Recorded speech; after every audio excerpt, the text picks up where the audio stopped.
All right, good evening, everyone. It is Tuesday, May the 11th at 6 p.m. This is the Town of Spencer Board of Aldermen regular meeting for the month of May. With that, I call the meeting to order. We have all of our board members present this evening. And with that, I would like to ask Mayor Pro Tem to lead us in our invocation. Please bow your head. Dear Heavenly Father, we give thanks for the gifts you give our town and its citizens. Thank you for our talented and competent staff. May your goodness, wisdom, and love be present among us this evening as we seek your guidance in our decisions and actions. Bless our gathering with unity, hope, and vision. Amen. Amen. Please rise for the Pledge of Allegiance. I pledge allegiance to the flag of the United States of America, and to the republic for which it stands, one nation under God, indivisible, with liberty and justice for all.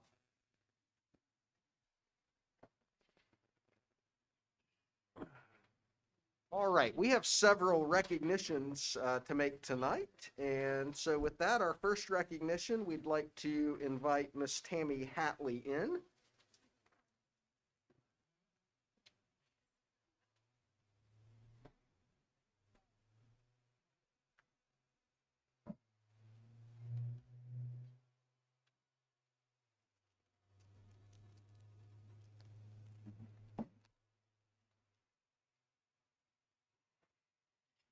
All right, good evening, Tammy. Hi. Did you bring us some candy? I can go get you some. Well, thank you for being here with us tonight. We wanted to take an opportunity to recognize you for all that you've done over the last months, helping us as we were in a transition period between our town clerks. And we're just so appreciative of all that you've offered us and stepping out of our retirement to come back and help out part-time, and we really, really appreciate it. So with that, we have a proclamation that I'd like to read and present to you. Whereas Mrs. Tamara Hatley has served as interim town clerk for the town of Spencer since September 2020 and provided guidance to the town manager and elected officials through a critical time of transition, followed by the challenges of staffing shortages, all with the highest levels of integrity, compassion, and respect. And whereas during her tenure, she devoted her time, energy, and talents to the town of Spencer and provided experience and sound judgment on its behalf. And whereas Tamara Hatley assisted in the preparation, finalizing USDA financing, and kicking off town hall and police department new construction, bringing decades of professional experience to our town. She also assisted in the hiring and training process of the new town clerk, Stacy Craven. And whereas she worked with the town and board to develop and organize and structuring an overall function for needs of the town. And whereas Mrs. Hatley provided valuable expertise and assistance in records retention as well as disposition in preparation of our move, which is to occur later this year. And whereas Tamara Hatley has been essential running the town's business smoothly during a critical time. And whereas the town has benefited greatly from Mrs. Hatley's many years of experience and expertise as a municipal clerk, and whereas the mayor and board of aldermen wish to express their gratitude and appreciation to Mrs. Tamara Hatley for sharing her time and talents in service to our community. Now, therefore, be it resolved, I, Jonathan D. Williams, by virtue of the authority vested in me as mayor of the town of Spencer, and on behalf of the entire board of aldermen and all our citizens, do hereby express our sincere appreciation and thanks to Mrs. Tamara Hatley for her distinguished service as interim town clerk to the town of Spencer. Mrs. Hatley, thank you. Thank you all. It's been a pleasure, and I consider it an honor to work with each of you and your staff. You've got a great staff, and I know Stacy's going to be a wonderful clerk for you. Oh, my Very goodness. good. Well, we have a few things to present to you. Thank you. And thank you so much. Oh, Really you're very appreciate welcome. your service. You guys are great over here. Very good. Enjoyed Can I get being this here. picture, please? Oh, okay. Absolutely.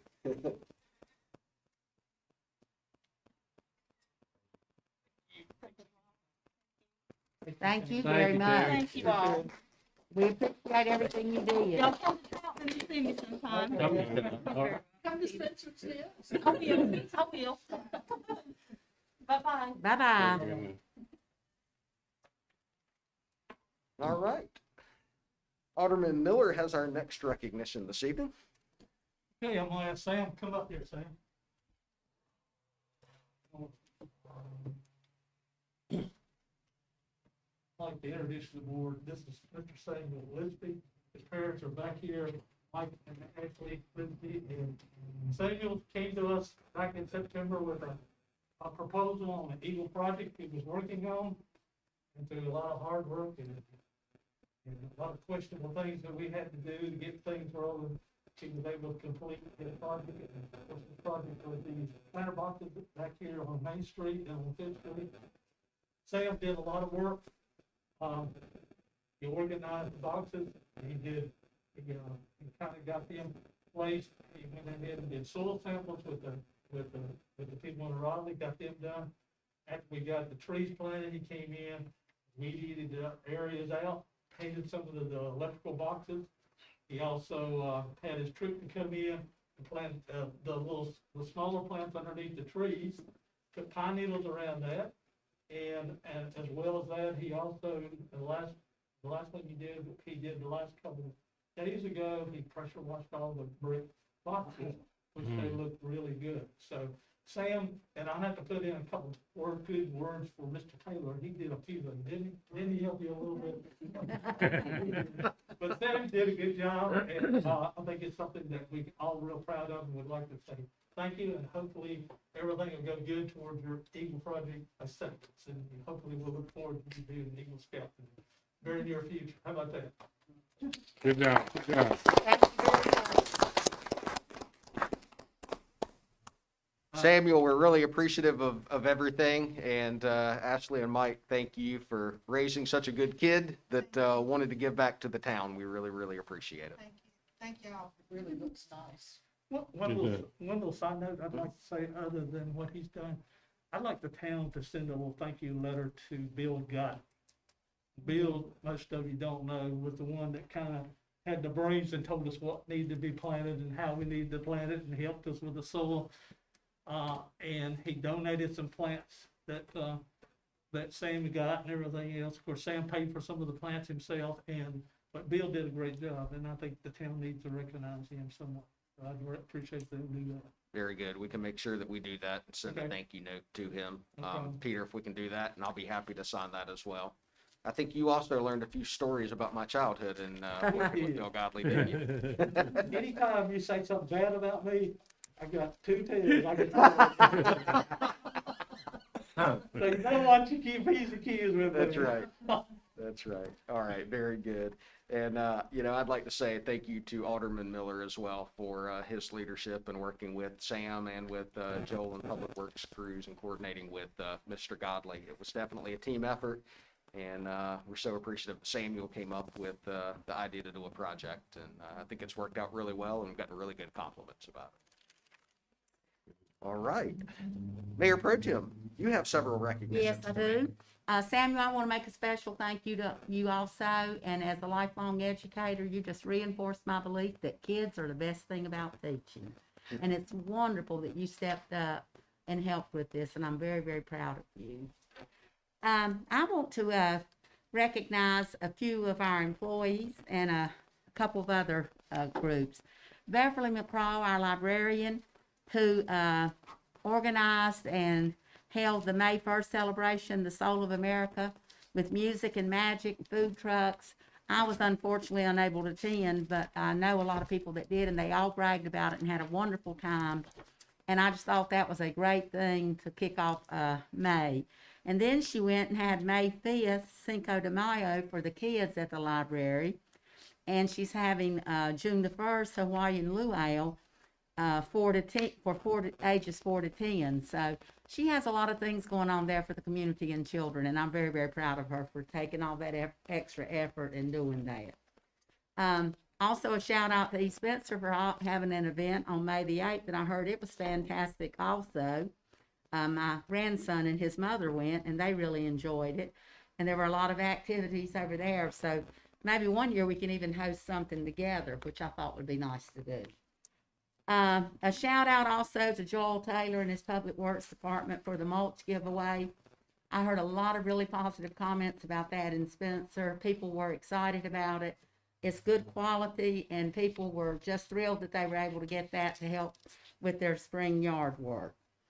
A big shout out to our graduates, class of 2021, and luckily, thankfully, they will be able to have a graduation this year, correct? So, we're real proud of all of them, and I've been talking to some of them, and they've got great plans for their future.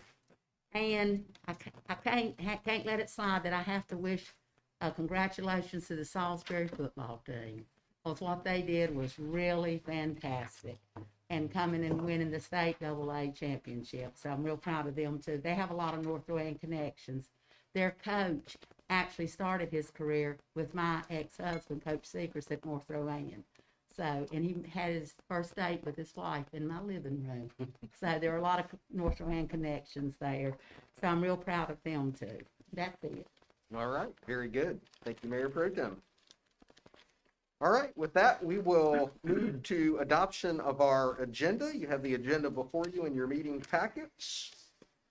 Are there any adjustments to the agenda? Hearing none, is there a motion to adopt? So moved. Motion by Mayor Pro Tem, second by Ms. Hovis. All in favor? All opposed? All right, the agenda is approved unanimously. We will now move to the public comment portion of our agenda. And I'm not seeing anyone here in person for public comment. Have we received any email or phone comment? Okay, I'm hearing that we have not. So we will move forward and move to item 6, which is our consent agenda. And so there are 3 items on the consent agenda. That's approval of our minutes from 3 meetings in April. And then a surplus vehicle for a 2007 Ford Crown Victoria, and then also the mutual aid agreement for law enforcement. So those are the 3 items for consent agenda. Any discussion? Any need to pull any of those items for further discussion? Hearing none, is there a motion to approve the consent agenda? It's a motion by Ms. Sledge, second by Ms. Hovis. All in favor? All opposed? That is approved unanimously. The next item is item 7. We have a presentation of the website demonstration from Miller Davis. So with us, we have Scott, who is the web staff for Miller Davis, and he's been working closely. We've been working closely with him on the project, and so today he's going to give you a demo of our new website. And Scott, take it away. Thank you. First, let me say thank you for having me tonight on behalf of Mike Miller and Miller Davis Agency. And thank you for the opportunity to provide this website for you. Let me share my screen.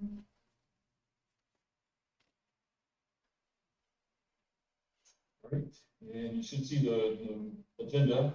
Let me first go to the homepage of the website. It's pretty. What we've done is we've taken various elements of what Peter has suggested to us that you guys are looking for. We incorporated the new logo. We also used green and yellow as far as the look and feel of it. We have new images, and I'll show you more as we go along. As you scroll down, so this is the top half. This is what's considered above the fold. As you scroll down, you'll see that it's got the logo, welcome to Gateway, and then a little brief history of Spencer. Underneath that, we have some quick links here. These are still being developed. But then we also have latest news. And then down here, we have a calendar, including the board of aldermen. This can be configured. And we also will have an events page. Then down the bottom here, we have Twitter with a bunch of different quick links, as well as quick access to the PO box if anybody needs it, as well as social media. And again, we have supplemental navigation here. You also, just briefly, as a convenience item, you also see on the bottom right-hand side, you have a back to the top button, which is convenient for everybody, from desktop to tablet to mobile. Anything else you'd like to add to parking? No, sir. Okay. Moving on, so what we'll do is we'll go from left to right as far as the top nav here. First, we have the community page. You'll see here, so again, we have various images of it around the town. The logo is conveniently displayed. We also have what's called breadcrumbs over here to the left. What breadcrumbs are used for is when if a user gets deep into the website, they can easily find their way back to where they know. Also here, you'll see on the left here, we have supplemental navigation. We have different sections here. So this page, the community page, has a section for local resources and partners and Spencer history.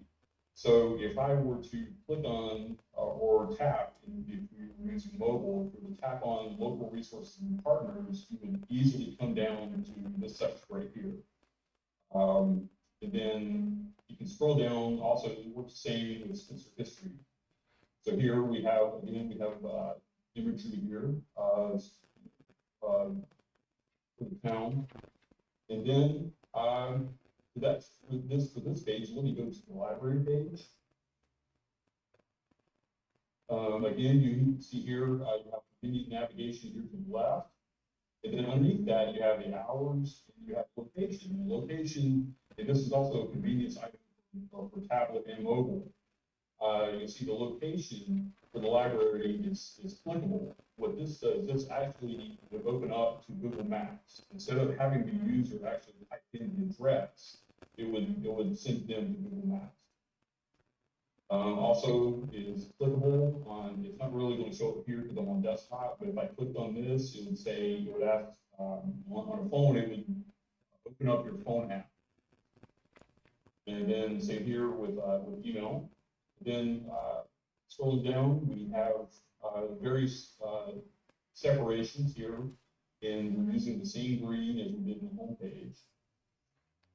So Scott, I'll jump in here just to say, so you kind of get the feel. I don't know if there's any impressions from this design. We thought we'd show you this, and then maybe Scott, if we want to jump to the town government page, and we could show them we could show the board what the mayor and board of aldermen look like on this site, and Absolutely.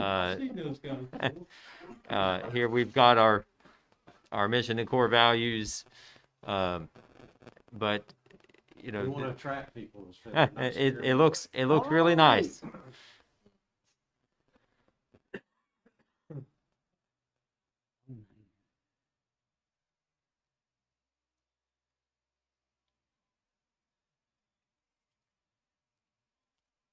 So the overall goal is to make this user friendly. Our current site is very challenging because it's page after page after page, and we really thought hard about how to streamline this, and we wanted to put this before you to get some feedback on the feel, the design, the flow, and we're still fine tuning some of the content. We're adding pictures, we're checking functionality, and over the next few weeks we'll get into the testing kind of phase of this to make sure somebody who's not familiar with the site can go through it and see if it makes sense to them. We can make adjustments, but we are well on our way to launching. And the other nice thing is we have secured the spencernc.gov domain, and we will be able to use that for our website going forward. And so, Scott, I don't know if you have any other comments you wanted to add in.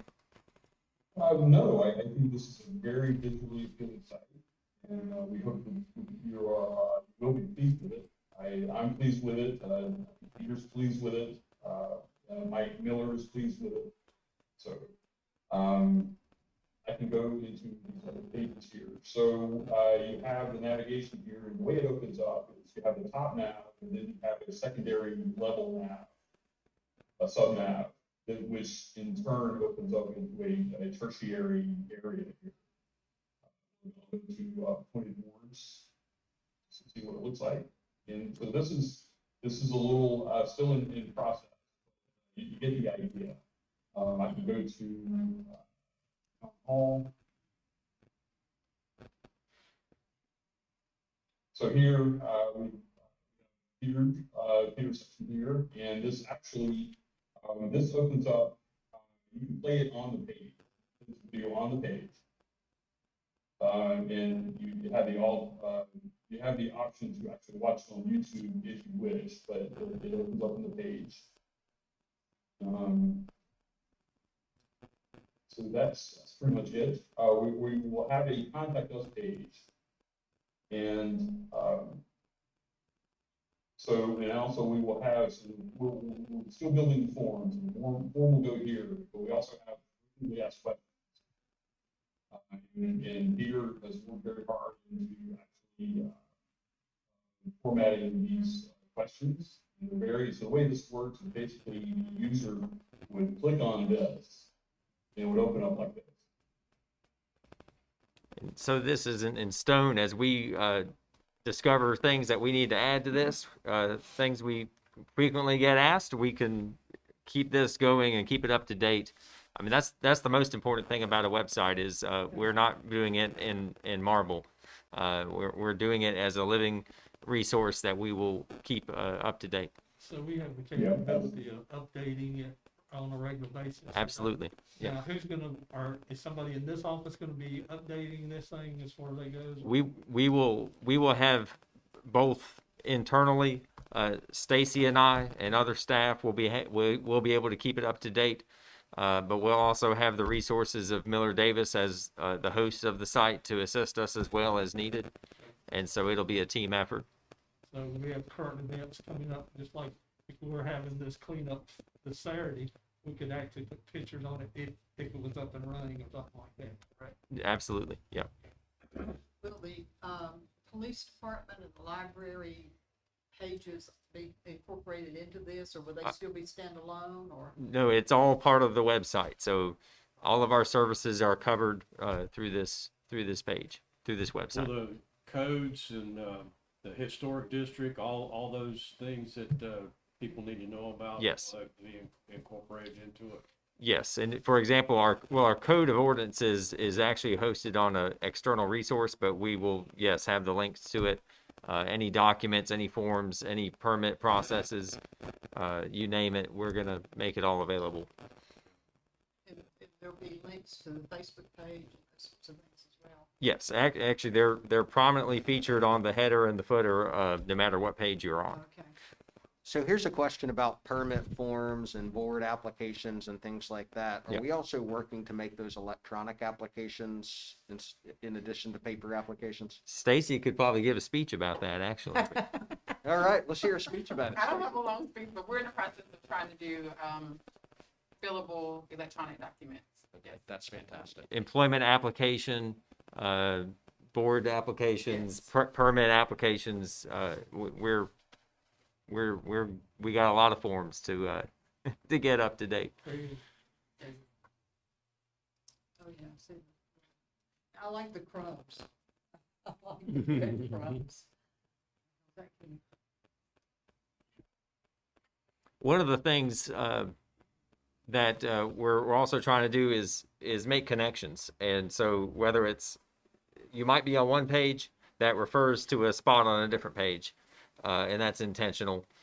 And we also have connections with our partners, whether it's, for example, the visitors, the tourism authority, or the county, or other government partners, chamber, et cetera. We're making the links where necessary to partner agencies and make sure that, because people may come to us looking for a service that we may not provide, but somebody else does. Or one of the things on our current site, there is a kind of static listing of businesses in town.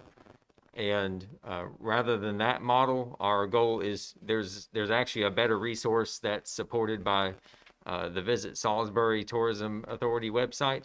And we're going to work with all of our businesses and restaurants and encourage them to actually get on that site, and we're prominently featuring those resources than on ours. So we're wanting to make the right connections with this. Okay, a couple of things. One, are there any links to the North Carolina Transportation Museum that'll be on our site? Yes. Because I want this to be back and forth. But I have one small criticism, and it's on the splash page, on the home page.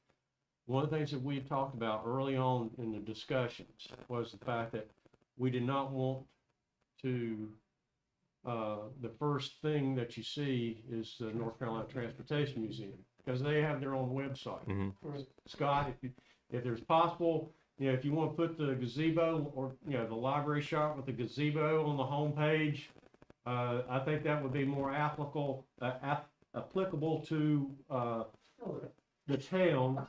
Right, well, you know what I'm talking about. Sure.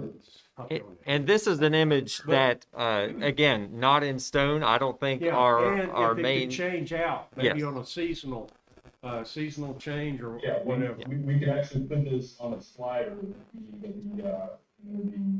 image wouldn't have to be static, it could be revolving. Right. That's great. We realize that, the Transportation Museum, yes, they are our ace in the hole. They are here. But we want the focus to be on the town first, and then Transportation Museum second. And is there like a page that'll be like things to do? I mean, to me, that would be where you want to highlight the Transportation Museum and Standback Forest and the, Yadkin River Park and. Right, so in the local resources section here on the community page, you'll see a list of various resources like Rowan County, Rowan and Salisbury schools, but also down here, it says additionally Spencer also has many fine local businesses, great shopping things to do, restaurants and movies. So when you click on this will actually take you to the business directory of Rowan Chamber. It can take you to the Salisbury NC website. So this is what we've done is actually we made it so what the link is actually takes you to things specific to Spencer. And for example, we're back on our site where we're referring people to this. We could actually make that line right there. We could have a different treatment altogether that makes that much more prominent. We can emphasize that, but that was part of what I was talking about. We have some really good resources with our partners to highlight these very things, and we want to make use of them.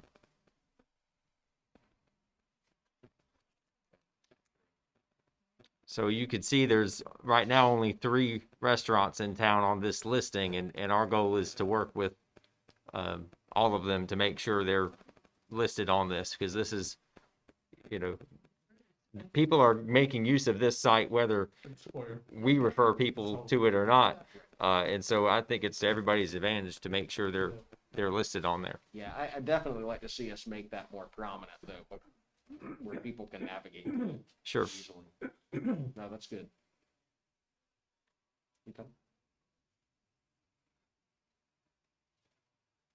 And Scott, I guess one other functionality just for demo purposes, this is dynamic response. So if you're looking at this on a mobile device, everything gets reconfigured in a way that's easy to use. And yeah, so let me go into responsive mode. So in a browser, you can actually replicate tablet mobile. So I'll scroll through here, something over. And then again, this is what makes it fun for the or very useful for the back to top button here on the bottom right. You just tap that, and it takes you back to the top. Here is the mobile menu. This is what the mobile menu looks like. You can see it's very concise. That it has indentation to let you know what's a secondary nav, or secondary menu, or tertiary menu. Very good. Peter, one question, I know we have to contact us. What about, is there going to be a place on the website that if folks have say a code enforcement complaint or something like that that they need to make, is there a specific area that they can go and through the website do that? I know we don't have a CMMS system set up for the town or any type of, call-in center or anything like that. So this would be a great way to capture some of those things, whether it's that or whether it's a request for bulk trash pickup or something like that. So a few things is, we think that form can be customized to somewhat narrow in on that. We're going to have a very robust listing of called services A to Z, so that on one page you can see all of our services and a directory of who to get in touch with. But I would say the thing that I'm excited about with next year's budget is we're going to be recommending a variety of software solutions, one of which is going to have a citizen engagement piece when it comes to public works and code requests. And that is going to be kind of a piece of the puzzle to fit in with this to enhance our ability to have a two-way dialogue with the community when it comes to service needs.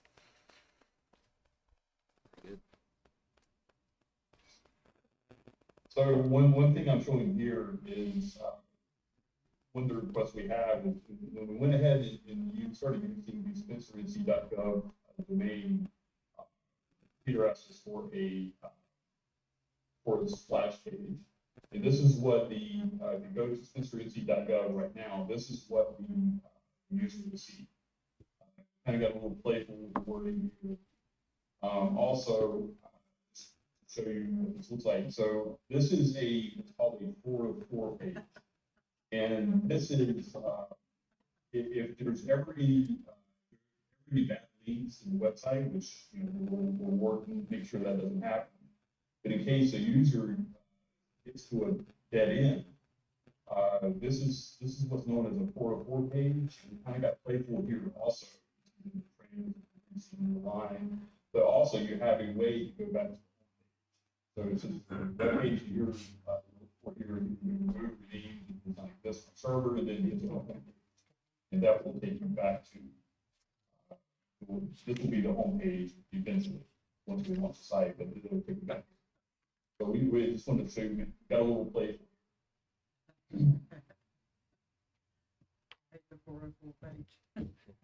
All right, does the board have any questions for Miller Davis or for Peter? Looks good. Thanks for all the hard work. It's Thanks exciting. for allowing us the opportunity. It's exciting to see progress. So what's the schedule for rollout? We think, go ahead, Scott. Go ahead, Peter. We should. Sorry. Thank you. So right now we have a scheduled rollout of it's going to be very close. We're looking at maybe another couple of weeks to finish development, and then we want to give it to you guys, Peter and Stacy and the rest of the board, to do what we call change remove. And that's basically we're going to give you the site. You tell us what you want us to change, what you want us to add, what you want us to remove. And then once we make those changes, and then we'll roll out. So I'm thinking probably, Peter, what do you think? I think about maybe another 3 weeks. I mean, we're getting close. We're getting close. Yeah. And I know it feels like a long time because it takes a long time. And I think I've said to you before, I've done this type of thing a few times. I had one that took 2 years. There's a lot that goes into it, and they unfortunately seem to always take a little longer than you wish they would. But we are very close to the finish line. And it's important that we get it right. Yes. Very good. Well, thank you all for your work on it. It's exciting. Thanks, Scott. Thank you. All right. All right. There you All right. Thank you. Moving along, next item on our list, we have Betsy Mowry, I believe, by Zoom from the North Carolina Transportation Museum to present their request to us for fiscal year 22 funding.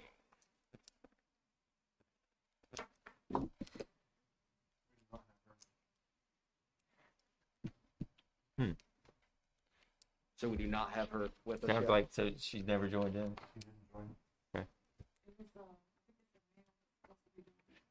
It's someone else that's supposed to, it was a gentleman. It was on early. Not here now. With the board's permission, we'll move on to our departmental reports and then see if we can circle back. Sure. Ms. Mowry. Okay. With that, we will call in Kyle Harris for our planning department report.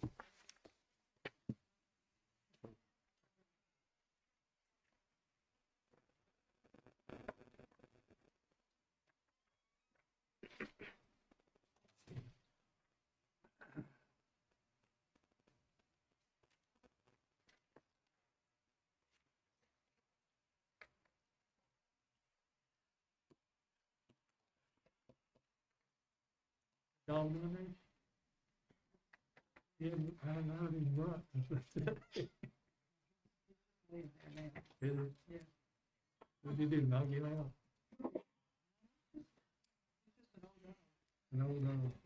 Old dog with no tricks. All right, good evening. How Good are you, evening. sir? Sorry, we're having some Okay. technical difficulties back there. I think we all are.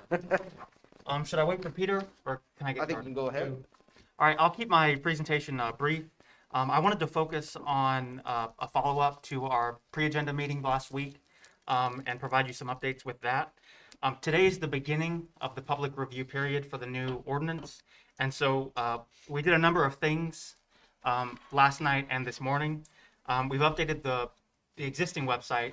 On the front page, we have a new news article that directs people to a page, and all of the draft articles for the new ordinance are up there. We've even embedded a video of Mr. Flo's presentation from last week, so that if anyone wants to, watch his presentation, they can get a good idea about the project. This morning in the Salisbury Post, we published the first of 3 full-page public notices of the legislative hearing that will take place on June 1st. And today we also sent out mailers to all out-of-town property owners in Spencer. So that was about 360 mailers that we were able to send out. And so that's the sort of first push in the public review period. I believe you all have now copies of the hard copy binder and the zoning map. And so I would encourage y'all, in the time that you have available, review the new UDO, but I understand that's a tall order. What we'll be facilitating over the next month is small group conversations with y'all. I think we'll probably start facilitating those fairly soon, and that will be a venue where we can get sort of more into the weeds to see, what feedback y'all have. And so we're looking forward to June 1st. It's anyone's guess as to how many people will actually participate, but I'm setting aside time in the next month to field as many calls and inquiries as I get about this new plan. And so that's the update on the UDO, and I also wanted to provide just a very brief overview of development in the town. Again, I feel like I say this every time, but we are seeing a lot of development interest. Just next week, the HPC is going to review a new construction in the historic district. I have several additional new home permits that are pending. And just today, I contacted 3 separate property owners about subdivisions, exempt subdivisions, with the idea that they're going to build new houses there. And so we are seeing a dramatic uptick in new home construction. And so this is a great time for us to be getting the new ordinance adopted, because that will help us guide that development moving forward. And so I'll keep my presentation brief. If you have any questions for me, I'll be happy to answer them. Otherwise, that'll conclude my staff presentation. All right. Thank you, Kyle. Does the board have questions? All right. Kyle, thank you. I know you've been busy and it's exciting times and lots of planning things on the horizon. So thank you very Indeed. much. Thank you very much. Thank you, Kyle.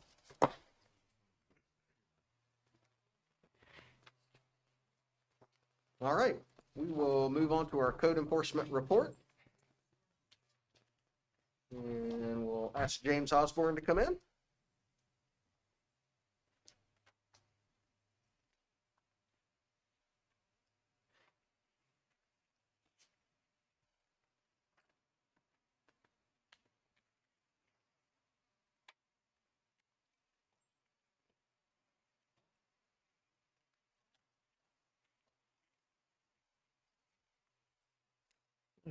Good evening, everyone. Good evening. As Kyle stated, we do have a little bit of delay back, so I apologize for getting up here a little slowly. I like your shirt. It looks good. Hey, I do too. I like it. I Really get to good. be the model citizen. Hey, Okay. You're, my you're, shirt. you're the example for all of us. I like it. I thought it'd be too crowded, but I think it really shows up good from a distance. Yeah, does all right. Good. I'm happy to wear it too. Happy to be wearing it. So I'd like to kind of get in on my my report here. I had quite the month. A total of 75 cases. It was about 60% more cases than the month of March.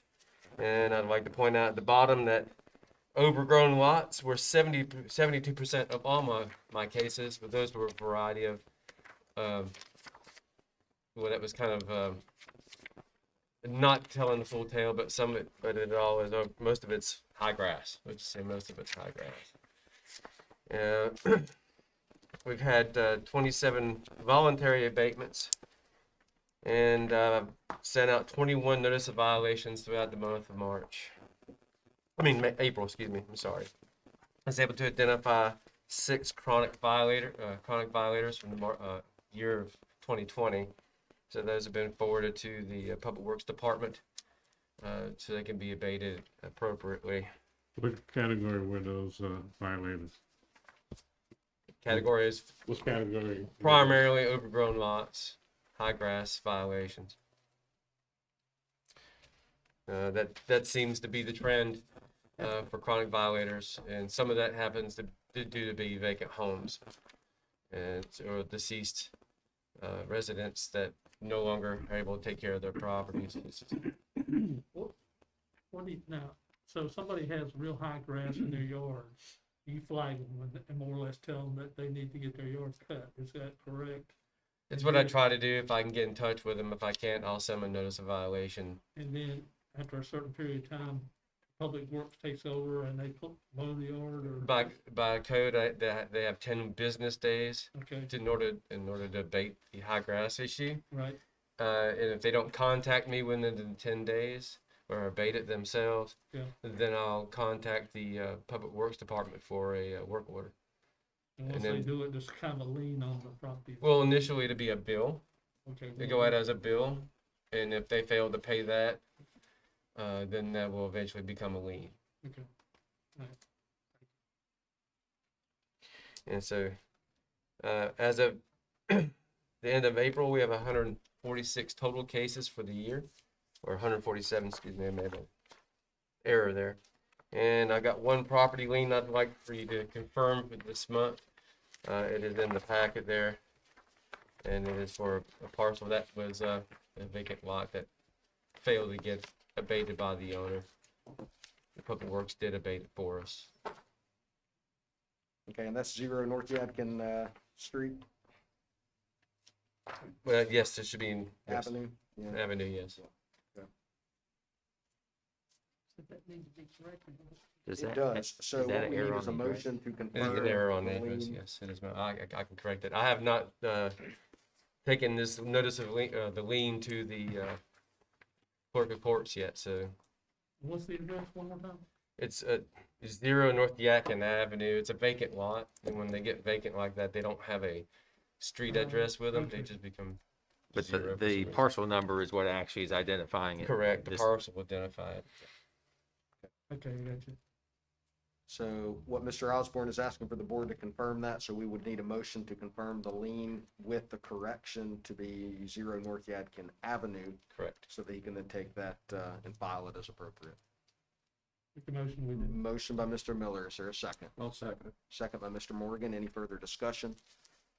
All in favor? Opposed? Okay, that is approved. All right, anything else, Mr. Osborne? Any further questions from the board? I have nothing else to report. Any questions for the board? I do have one, I guess. Could you and Peter give us an update on the rat issue that you've been looking into for the town? I did conduct a block survey with the Peeler Environmental. We went around with a technician and we spoke to every homeowner from Iredell, from South Iredell all the way around South Carolina Avenue. And a lot of these properties have the rat issues, or seen rats tend to have or live near areas with properties that need to be more well maintained. The rat issue isn't quite as widespread as I initially thought it was going to be. However, if we can educate the citizens a little bit more about the codes and the things that they can do in order to protect themselves from the rats and reduce the population by their taking matters in their own hand, by cleaning up behind themselves and take care of their property, I think we'll see a reduction in the rats with that alone. And then with the help of them using pest control on their properties, we'll bring it down even further. There are properties on that block that definitely need some attention, and I'm actively working with to get those properties into compliance. Very good. And my understanding is you're also working with Peeler Environmental to provide recommendations to those homeowners about appropriate pest control measures. Well, within the survey was more their evaluation of the situation within the block and the extent of the rat problem.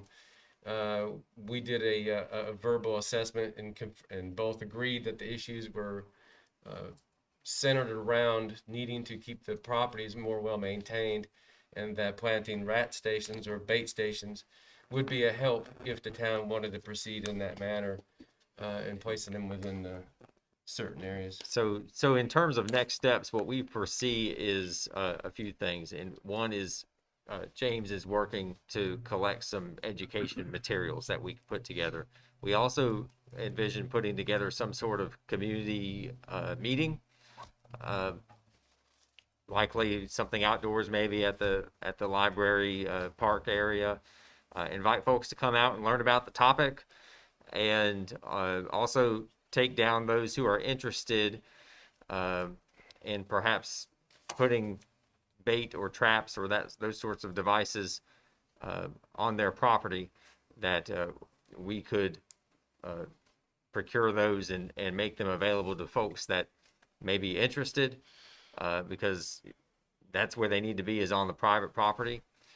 And then after that, following up, because depending on what happens when those devices or whatever we wind up procuring, after the population is addressed through that, then you can follow up with continuing on the property to take away the hospitality of sorts and getting the property conditions up. So we see a multi-stage effort, but we're getting the materials and those things together so we can continue to engage with the community on the topic.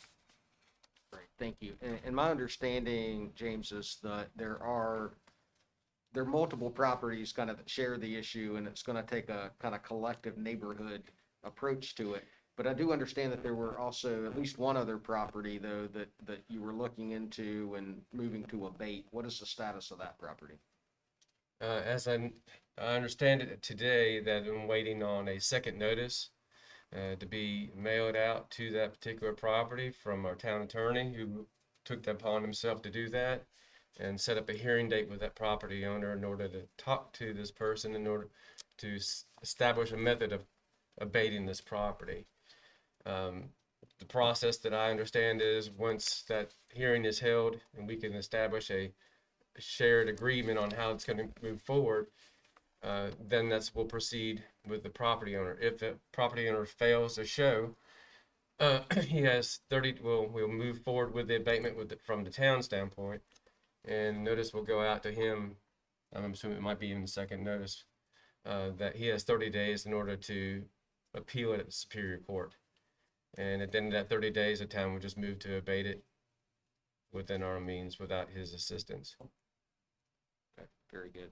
I will say to both you and Peter, thank you for jumping on it quickly. It was an issue that was brought to us by residents, and you've quickly jumped on it and gotten to hopefully kind of the bottom of the sources. And, you know, I think we realized that it's not just one individual property, that it's kind of a collective approach that we've got to take to dealing with it. So thank you for your time. And, you know, in the municipal world, we call these distractions sometimes, but they're not, because they impact our citizens. And I appreciate the time you've put into working with it. I do understand that's been a problem that's been going on before you got here and way before we even looked into it for years, and so at least now something's been resolved. Any further questions? Any questions? All right. Thank you very much, Mr. Osborne. Thank you.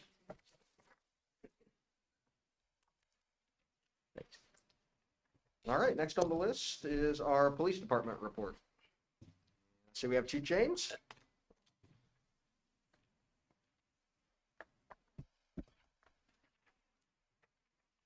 Thank you, Mr. Mayor, members of the board. I will say that I was a little disappointed that Charlie was not on the webpage, Miss Sledge. Start off with a little humor there, but I thought he might be with you in your picture. But always good to have Charlie with us.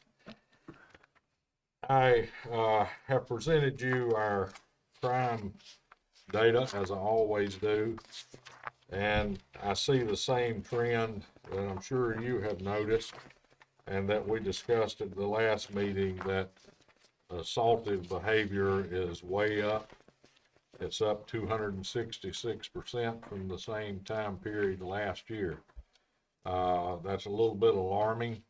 I don't know if it's COVID related or people who've been in the same household for over a year now. But sadly enough, some of that is actually juvenile behavior, which I can't get into a lot. But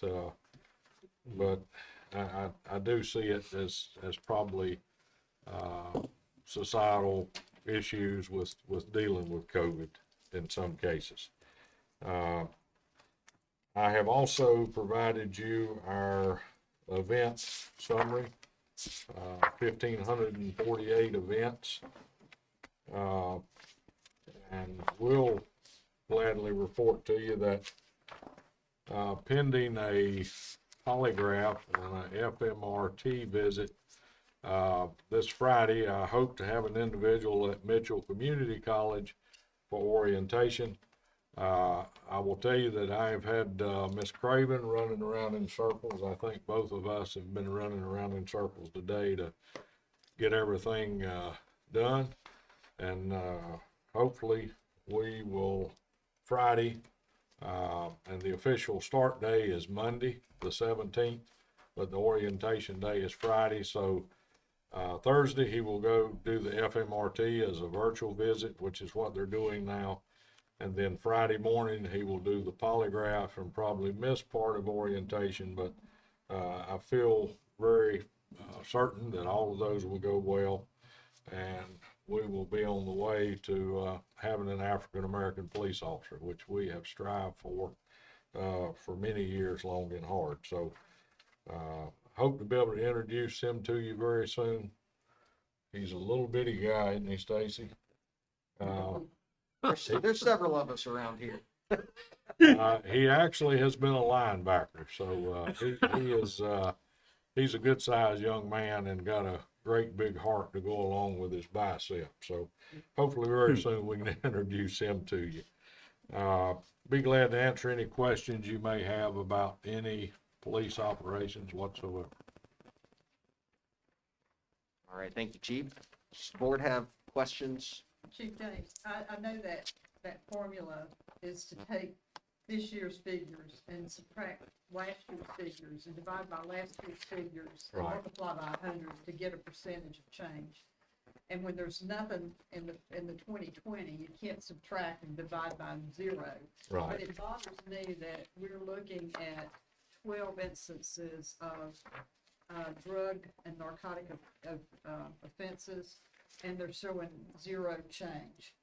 So, I mean, if you even put in 1 as the 2020 number Right. and ran it through, that'd be something like a 2,000% change. Yes, and I don't like the fact that we're seeing that, but I'm glad in the sense that we are, because that means our officers are recognizing it, taking it off the streets.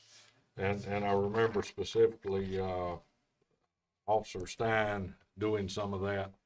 And recently we did, seize a pretty large amount of meth. Officer Osborne did, one morning right here inside the town hall, actually right in front of the property we're buying. So, sad that we see that on our streets. I think nationwide drugs are everywhere, but I'm glad that our folks are seeing it and taking action and making arrests. So, I have the same concerns.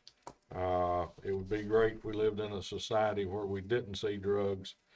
And to your point, I did talk at length with Southern Software, and, you know, the formula is new over old -1, and they say, you know, our system just can't calculate that. So I'm not a statistician or mathematician, but after talking to them, I understood what they were saying, but I too share your same concerns, but, In some instances, they just put the number 1 in as, you know, Right. as a kind of a fixed thing, yes, ma'am. as a starting point. But, yeah, that bothers me when I see that they're showing numbers, but we're not showing any change. Right.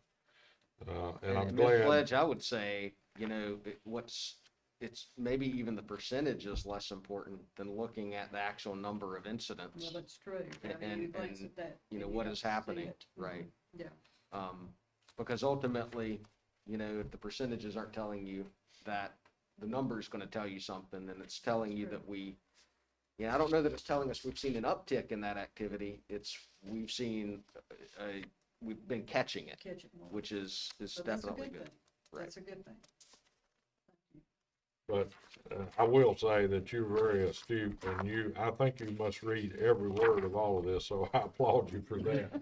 And I'm sure the rest of you do as well, but, she doesn't miss anything, so, she keeps me on my toes, so I applaud you for that. Great point. Oh, you're doing a great Trying to job. help me do yours. Yes, ma'am, you're doing great. Thank you. Any other questions whatsoever? Board have other questions? Okay, thank you, Chief. Thank you very Thanks much. for all the hard work. Stay Yes, safe. yes, sir. Thank you, sir. And I will tell you, we're looking at YouTube out here, and there's a 3-minute delay because Kyle got back in the room and he was still in here talking, so, I'll try to get him in here. All right, next is our fire department. Chief, if you'll send him in. Oh, He's ready to go. Chief Lanning, either you were expecting that or you're a mind reader. I was standing in the hallway. Okay. It's kind of like baseball, just deck circle there. How are you guys this afternoon? Good, how are you? It's fantastic. I'm gonna be at the beach in a couple days and be on vacation. Good for you. Keep this short. Obviously, there's our call rundown. The really 2 big things I kind of wanted to cover with you guys. We did receive official notification from the state that our ISO inspection is in fact August 4th, as I'd reported last month. We just finally received that official notification. And of course, along with that, once we receive notification, all of our training, calls, all that data that they compiled for the past 3 years, that ceases immediately. So nothing we do moving forward will actually benefit us, as unfortunate as that may be in some cases. Seven fifty-one and 752, I put on there were just some minor repairs. The cab lift solenoid for our first out engine has went out. We were able to troubleshoot it, that was what that issue is roughly $350, which is, we've got it in the budget to cover. And then there was a minor air leak. The town mechanic took a look at that, said it wasn't really anything to worry about. So those two issues, that part will be in hopefully next week, and then those things will be resolved. And then here coming up in June, June 5th is a statewide smoke alarm canvas. We were fortunate enough about a year ago to get a smoke alarm grant through the state. All we have to do is do the proper paperwork, send it back, they'll replenish our supply of smoke detectors. So we're kind of going to do a door-to-door canvas. We're still trying to formulate what kind of obviously we're not going to have enough to cover the entire town, but try to figure out maybe where some areas that may be in need more so than others. Of course, the only downfall to that is rental property. That would fall back on the landlord to place those. There have been cases we get there and they still don't have smoke alarms, and we kind of bend the rules. As far as I'm concerned, every house needs them. So as long as we can put working smoke detectors up in every home, the ones we'll be putting up are 10-year detectors, don't have to change the batteries. So, and then of course we have the fire truck show with the Transportation Museum on the 19th. In the years past, we've put maybe one truck in and sent a couple people. This year, in conversation with June, we're going to have two apparatus. We'll have our engine, our ladder, as well as the pickup that I drive. And we're also going to have a pub ed table set up to be able to hand information and brochures out to children. So try to become more involved in that process over there. It happens across the street. So to me, it's a no-brainer to not be involved in that. That is it. Y'all have any questions for me this afternoon? Board have questions? All right. I Thank appreciate you it. for your work. Thanks for Stay safe. stepping up the involvement with the fire truck Absolutely. show. I think that's important. Most definitely. Thank y'all. Y'all have a great afternoon. You too. Enjoy the beach. Thank you. All right. Next up is Joe Taylor with our Public Works Department report.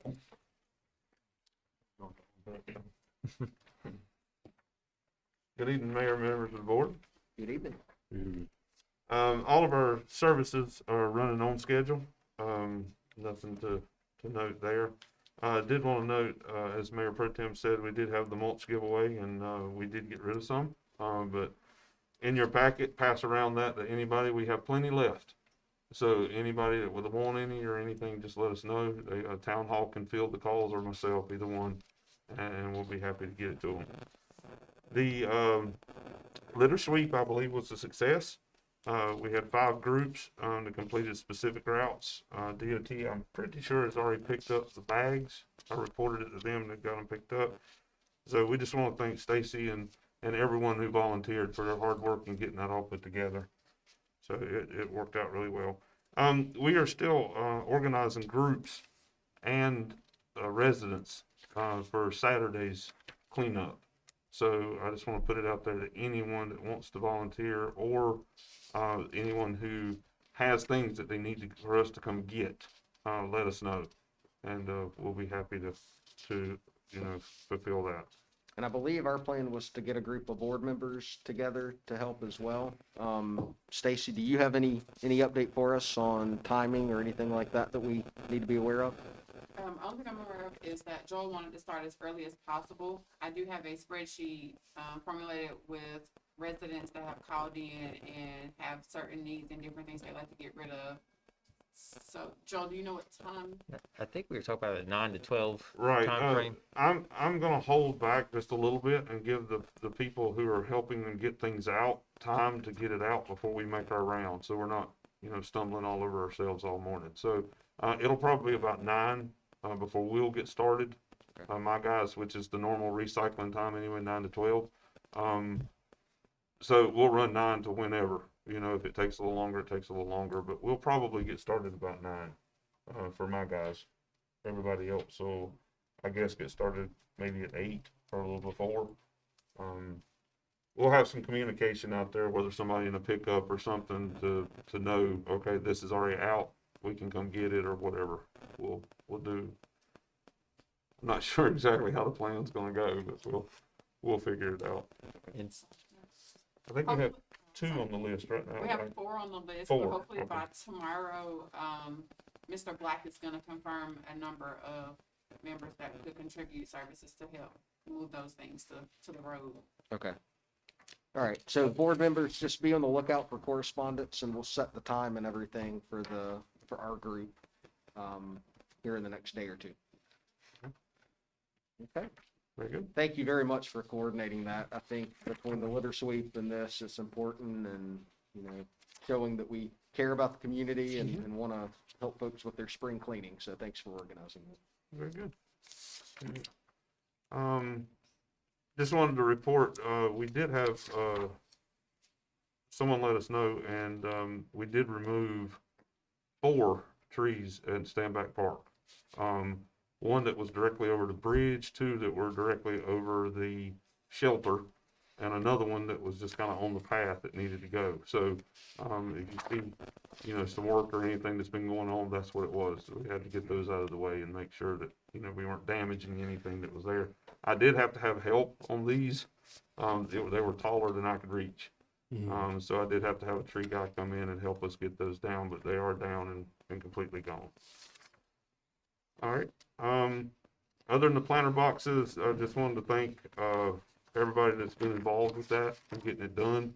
I do want to report there is 1 tree, that did not make the transition. Right in front of, pretty close to where Debbie Barnhart's was. I've been in contact with Bill. He's trying to get me a replacement as soon as it is, but I'm gonna have the guys go ahead and remove that dead tree Yeah. and get it out. In box number 2, there's a what we call the Anna's Gold Ball. Uh-huh. One of them looks kind of like it needs. Kind of peek it too. Yeah. Okay. A little bit, but it's in the second box, it's right there at the Circle K drop. Okay. And then I was Right. going to mention too, Joel, there's one in one of the boxes right near Pinocchio's. Yes, it's Side of half it looks a little stressed. It does. One side of it, and it's been that way since we planted, or it was planted. Yeah. So we're watching that one closely.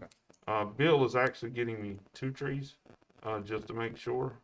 He's having a little trouble getting them. So, and I definitely want to stay with the dogwoods. That's what we put there. That's what I want to stay with. So, it would cause a lot of shuffling around if we went to changing things, and I don't want to retransplant those trees anymore. They need to be where they're going to be. So, we're going to go with that. But I do want to thank everyone. There's been a lot of help, you know, outside help with the scouts, Mr. Miller, all that's made that possible, and I think it turned out really, really well. So, other than that, if you have any questions, I'll be happy to answer them. Yeah, one question. The catch basin down there on Farsfield. Yes, What's the still status? working on that. Still working on that? I had a gentleman come look at that for me, Okay. Mr. Rand. You know Mr. Rand. Just to give me kind of some insight, that one's a little deeper than I normally fix. We did complete one on 10th Street today that was only half that deep. Okay. So it's in the process. We're gonna get that fixed. Okay. Alexander Street, Farsfield. Okay. something here about Alexander Street. Yes, we did some ditch work over on Alexander and got that where we kept water off the road. That's helped a lot during these last rains, so fix that. But yes, sir, it's still on the radar. Okay, I just want to make sure. I knew you had Scott, but I just kind of want a status on that. Okay, no problem. While we're on the subject of catch basins, the inlets on Salisbury Avenue, I know they're NCDOT maintained. I've heard a few complaints about folks who've been out walking, noticing that they've been clogged. Okay, well, they were I don't know, cleaned what today. is DOT schedule for cleaning those? Whenever they want. There is no schedule. I guess if they have guys available, they will. If not, then we maintain them, whenever we get the rest of them in town. So this week, we've actually cleaned them out.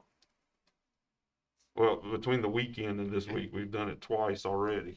Just the thunderstorms, that hard, heavy rain will wash it right to them. So, we've done it twice already, finished them again today. But, you know, a little pop-up storm and here we are again, so. It's a constant We maintenance. appreciate you keeping them clean and stepping up and doing the job of the DOT. You're welcome. You're welcome. Very good. All right, any other questions? All right. Thanks for all the good work. Thank Yes, sir. Thank you. And Mayor, just for your awareness, I Yes. believe we do have the Transportation Museum in the Zoom for whenever. Okay, with the board's permission, can we circle back to that at this point? Okay. Go ahead and talk with our partners at the Transportation Museum. Hello, Mayor and Board. My name is Betsy Mowry. I'm with the North Carolina Transportation Museum Foundation. And in 2019, the museum hosted over 158,000 visitors, and we generated $22.2 million in economic impact to Rowan County. And then came the pandemic of 2020, and that all changed. Under Governor Cooper's orders, we had to close public operations and we had to cancel all of our events. During the governor's reopening plan in phase 1, museums had to remain closed. In late May, phase 2, we were able to open to outdoor visitors only, and our train ride could not operate to visitors. And finally, in late October, during phase 2.5, we were able to open our exhibit buildings at 50%, and our train ride had a capacity of 30%. We began bringing some revenue back with COVID-safe programming for our holiday train and our drive-through light show for the first time ever on that, since we were not able to have Polar Express. This small revenue was nowhere near what we generate with our larger day out to Polar event, and with social distancing, our train ride capacity is about 50%. We are beginning to bring back visitors, and we're happy that they're coming. As more things are opening, we're bringing back the Spencer and the museum in increasing numbers. And despite our capacity restrictions, we had a great turnout for our Easter Bunny Express. And over the next 2 weekends, we will be having the antique truck show and also a national train show modeling event. So we're excited about that. We had a great turnout for our 611 steam locomotive event experiences the past couple of weekends. We are diligently working to bring back our visitors and our popular and events such as fire truck show, tractors and trains, Day Out with Thomas, and Polar Express. All of our events have been and will continue to be modified with reduced capacity and social distancing and COVID-safe programming for our visitors. The revenue loss that we have suffered from reduced admissions and canceled events has been significant for us. There's still uncertainty for event capacity and also for public response in coming to the events. So we continue to plan and spend conservatively. One of the major areas that we have had to curtail spending is in marketing. And we would, to assist with this marketing effort, I would like to request funding in the amount of $2,500 for marketing efforts for the museum to help us promote the museum and our events and bring people back to Spencer, to Rowan County, and to the museum. We value the support of our hometown of Spencer and of our county and of our neighboring city of Salisbury. Also, our state and local representatives, they have worked tirelessly in their efforts to continue to help us in our success and to help us in the reopening phases. As our foundation continues to lobby for increased state appropriations, it is important that we have the local support of our community. These appropriations are for staffing, for maintenance, for upkeep, things such as that. We would really appreciate your request. Thank you very much for your consideration, and we hope that you'll join us in welcoming back people to the museum and to Spencer. We will certainly answer any questions. All right, thank you, Ms. Mallory. We appreciate making time for us tonight. And again, I mentioned to the board on Thursday night the importance of a local commitment to the Transportation Museum and helping them leverage funds at the state level. And so I believe this request is in line with what we've previously authorized them under previous budgets the past several years. And Ms. Mallory, I think one of the things I had mentioned at our pre-agenda meeting was, this idea of using it for marketing. I think is a great way for us to partner with you to also, we're going through a rebranding process, and to be able to use some of that new brand to also advertise with your events the town of Spencer. And so I think there's a great opportunity for us, if we are to do this, to be able to collaborate with you on that. Welcome any of those partnerships are very important to us. So does the board have questions for Ms. Mowry? All right, with that, is there a motion to direct the finance director and Mr. Francis to include this in our upcoming budget consideration for next fiscal year? So moved. It's a motion by Mayor Pro Tem. Is there a second? I'll second it. Second by Mr. Morgan. Any further discussion? All in favor? Right, all opposed? Ms. Mowry, your request is approved unanimously. Thank you very much for making time for us tonight and your partnership with us. Thank you so much. We really appreciate this. This is Marcus Newbacher with the foundation as well. I want to say thank you as well for your support on this level. Thank you. Thanks for being with us tonight, Marcus. Thank you. All right. We will move back to our departmental reports. And with that, I believe we have our finance department report. Good evening, everyone. Good evening. Just a few things from the finance department. We have filled our part-time office assistant position, and that is being filled by Jennifer Mills. She will start part-time on Monday, May the 17th.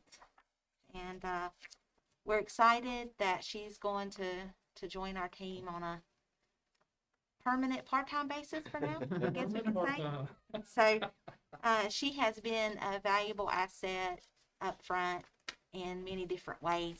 So we're glad that she is with us now. I guess it's no secret, Peter and I, we've been working on putting the budget together and getting things ready. And we've met with the departments to get with them on their funding needs. And so now we're just trying to put all the pieces of the puzzle together so that by May the 27th, we'll be ready to go. And just some revenue updates, they're coming in really good. Since the April 30th of the budget analysis that I printed off, we are now at 100% of our ad valorem received, so that's good news. ABC revenues are up at 106%, and we have received the state share revenue, and that's at 97%. So overall, we're at an 81% collection for revenue. We'll continue to receive sales tax revenue for this fiscal year up through September. And we're set to receive a solid waste disposal tax in May.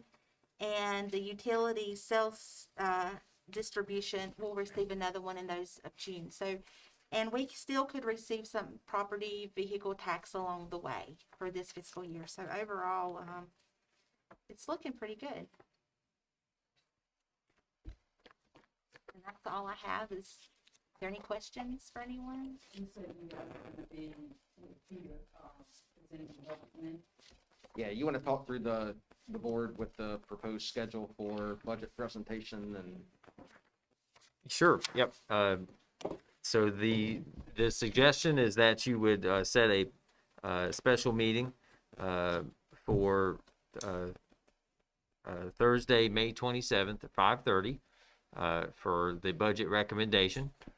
And then that would follow up with then in your June meetings, we could have the 27th would be a workshop opportunity.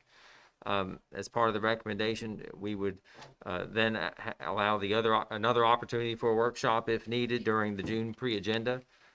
You could have a public hearing at the June 8th regular meeting, and then adopt any time after that. If not on June 8th, sometime before July 1. Okay, so that's the 27th, then that you would look to have a special meeting for the recommendation. Yes. Okay. Does that work for the board? What time? 5 o'clock, 5:30? 5:30, Right. 5:30 work? Is there a motion to set that date? May 27th at 5:30. move that we meet at a special meeting on Thursday, 5/27 at 5:30 for budget recommendations. Okay, motion by Ms. Sledge. Is there a second? Can you repeat that? Second by Mayor Pro Tem. All in favor? I'll vote for your motion. All right, so that special meeting is officially set for Thursday, May the 27th at 5:30 PM. That will be held here in our board chamber. Okay, any other questions for Ms. Wilson? Thank you very much. Thank you very you. much.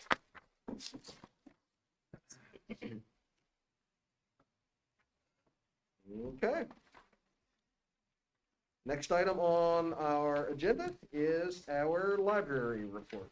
And so I'm pleased to, for the first time, have Stacy Craven here at the table as your town clerk. You've all had the opportunity to meet Stacy, and in addition to her being here and being here as clerk, she's going to provide the report on behalf of the library this evening.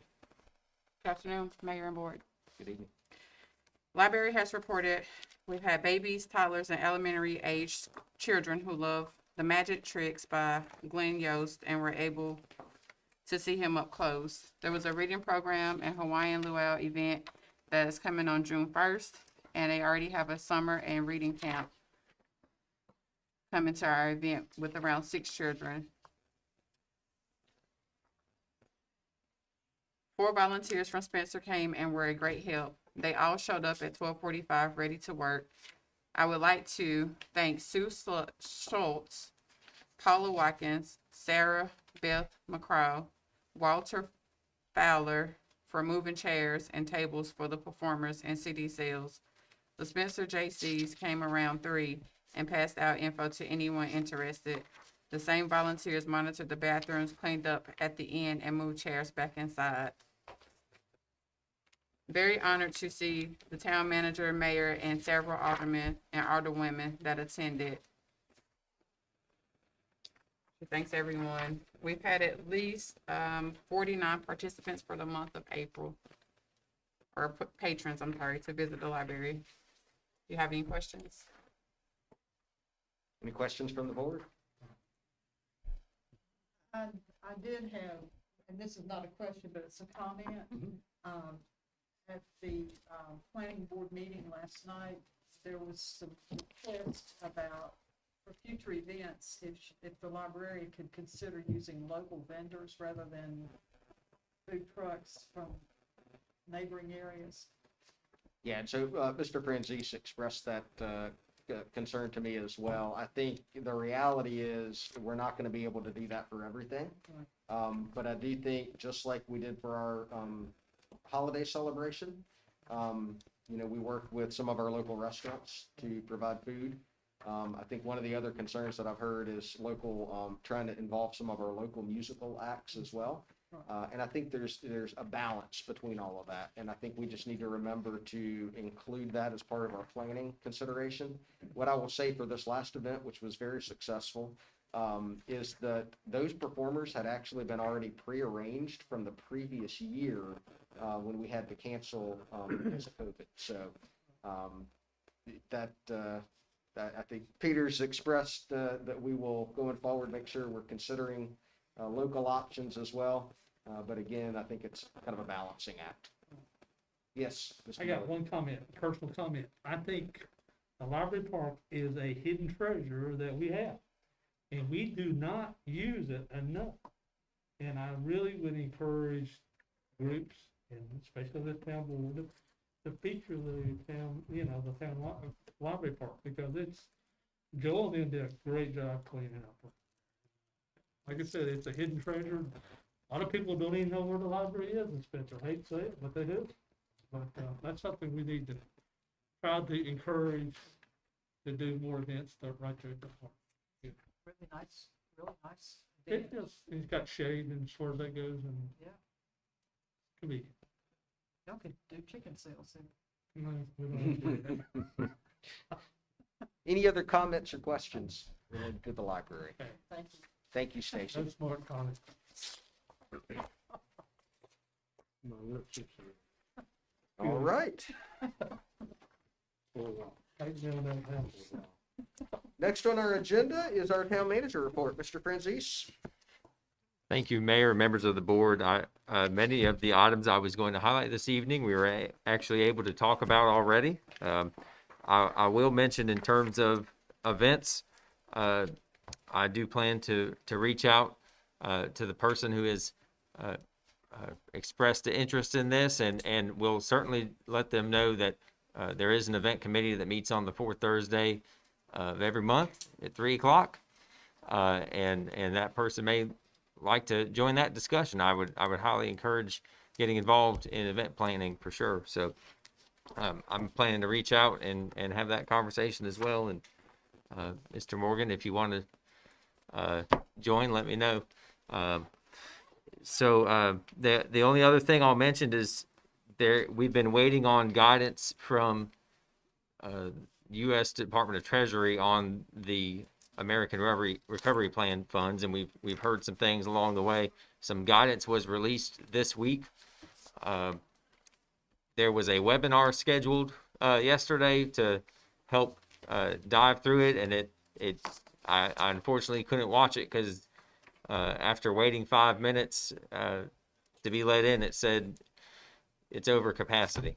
Apparently, all 19,000 local governments at once on a Zoom call doesn't work. I don't know, but today the league hosted another pre-scheduled call that I was able to take part in, and there were a few takeaways. One is that the state has asked us, and although they do not have it ready yet, but they are in the process of getting ready some pre-contracting paperwork, like a questionnaire basically, that they're going to want us to have submitted by next week on the 18th. One of the questions on there is if the board has approved accepting these funds. And so what I might recommend that the board do is perhaps make a motion to authorize the town manager to accept American Recovery Plan funds and facilitate the process to plan and implement the funding, including public engagement. My recommendation, and one of the requirements, is these funds have to be set aside in a special fund. They are not going to flow through our operating budget, and we need to be intentional about how we plan for and use those funds over the next 3 years. And so I would recommend that we do say it's okay to accept them, knowing that we will go through a full process of discerning with the community's help how we make use of those. And Peter, remind the board again, that amounts to a little over about $950,000. That was the rough estimate. We're still waiting on the final number, but yes, that was the estimate that we've heard. Half of that would be payable this fiscal year, and then the other half next fiscal year. So with that, then, is there a motion to authorize the manager to accept those funds on behalf of the town? Mr. Mayor. Motion by Ms. Hovis, is there a second? Second by Ms. Sledge, all in favor? All right, all opposed? All right, that is unanimously approved. Thank you. All right, anything else? No. Okay, thank you very much. All Mr. right. Mayor, Mr. Mayor, can I Yes. butt in for a minute? Relating to the town manager report, I'd like to bring up a point that is very important, and that's our newsletter that just came out. And in the past, and I'm not saying anything about Mr. Franzese because he hadn't been here long enough, but our newsletter in the past has been very sporadic. And I've talked to Mr. Franzese or sent him an email saying that we need to be on a specific schedule of how many times we can do it a year. 4. 4 times. We need to set up deadlines so that groups can send in information, because I want the newsletter, I think we all want the newsletter to be not just about what our people are doing, but I think our community is doing. And in the past, people don't realize the deadlines, they don't get them in fast enough. And I'll be honest with you, I'd like to see deadlines put in so that we can say, hey, if we're gonna do it 4 times a year, and the next one comes out and say, for example, August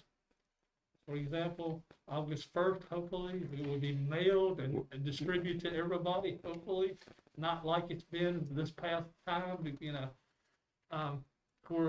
set up a deadline of maybe July 1st and say, hey, whatever it takes for the publisher to have to be able to put things in, so everybody knows.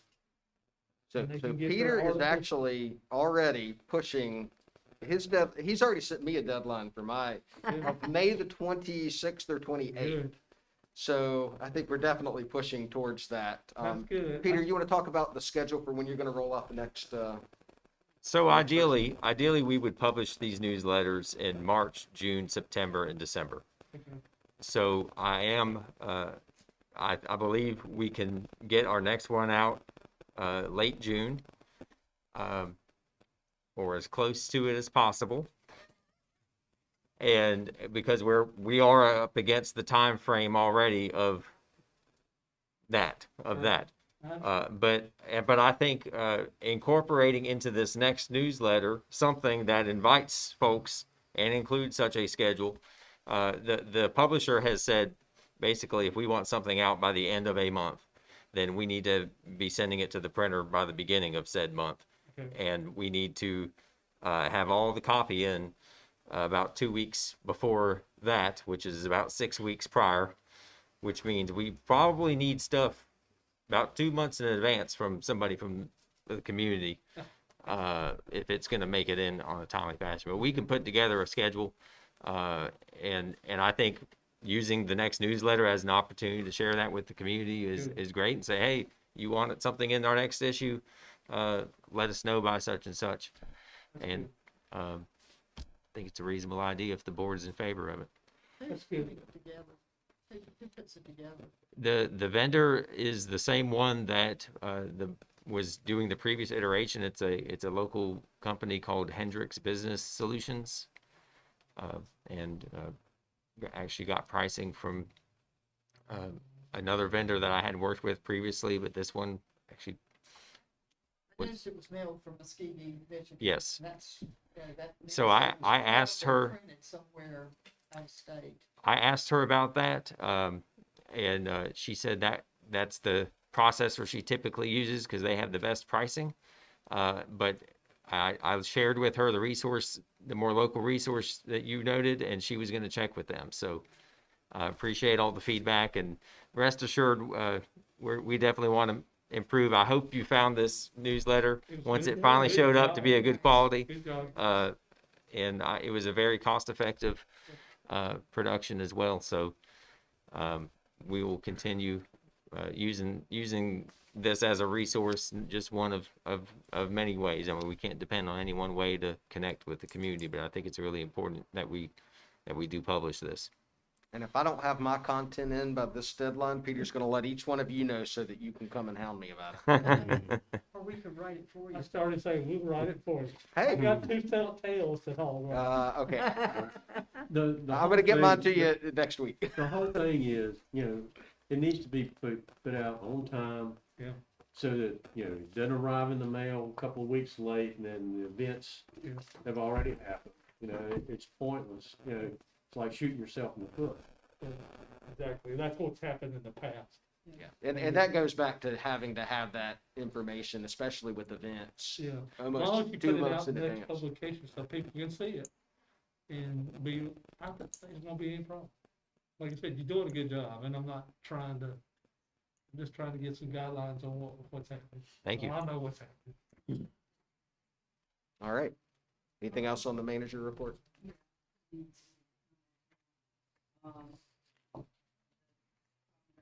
It's being assigned, looking at the date on the finance report. The agenda, I think spoke to me about this, Peter, and see if again in reference to, everybody knows these board meetings are every month without fail, and pre-agenda meetings or whatever, and where they fall, and all that, and so you get your agency heads to get their reports in every timely manner. No matter if it does fall on the first, it's not like we don't. Just a request, so there won't be the apologizing about the agendas coming out late or just got there right before time, because I'm one of these ones I like to ask questions before I come to the meeting and prepare, and so that can be done. That would be very good. And Peter, you want to talk through the finance department reports? Because I think you would propose something a little different than what we've been used to, just because of the period it takes to actually close the accounting period. Yes, and part of the timing is just the nature of working back from the second Tuesday and the pre-agenda and all that.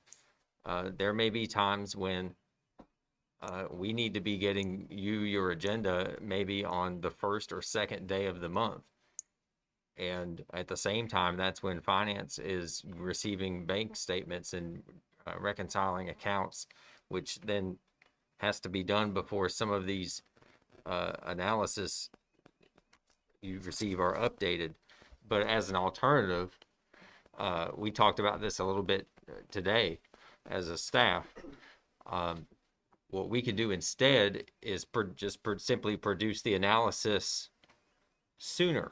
So in other words, we're not going to wait till month end to have the full month.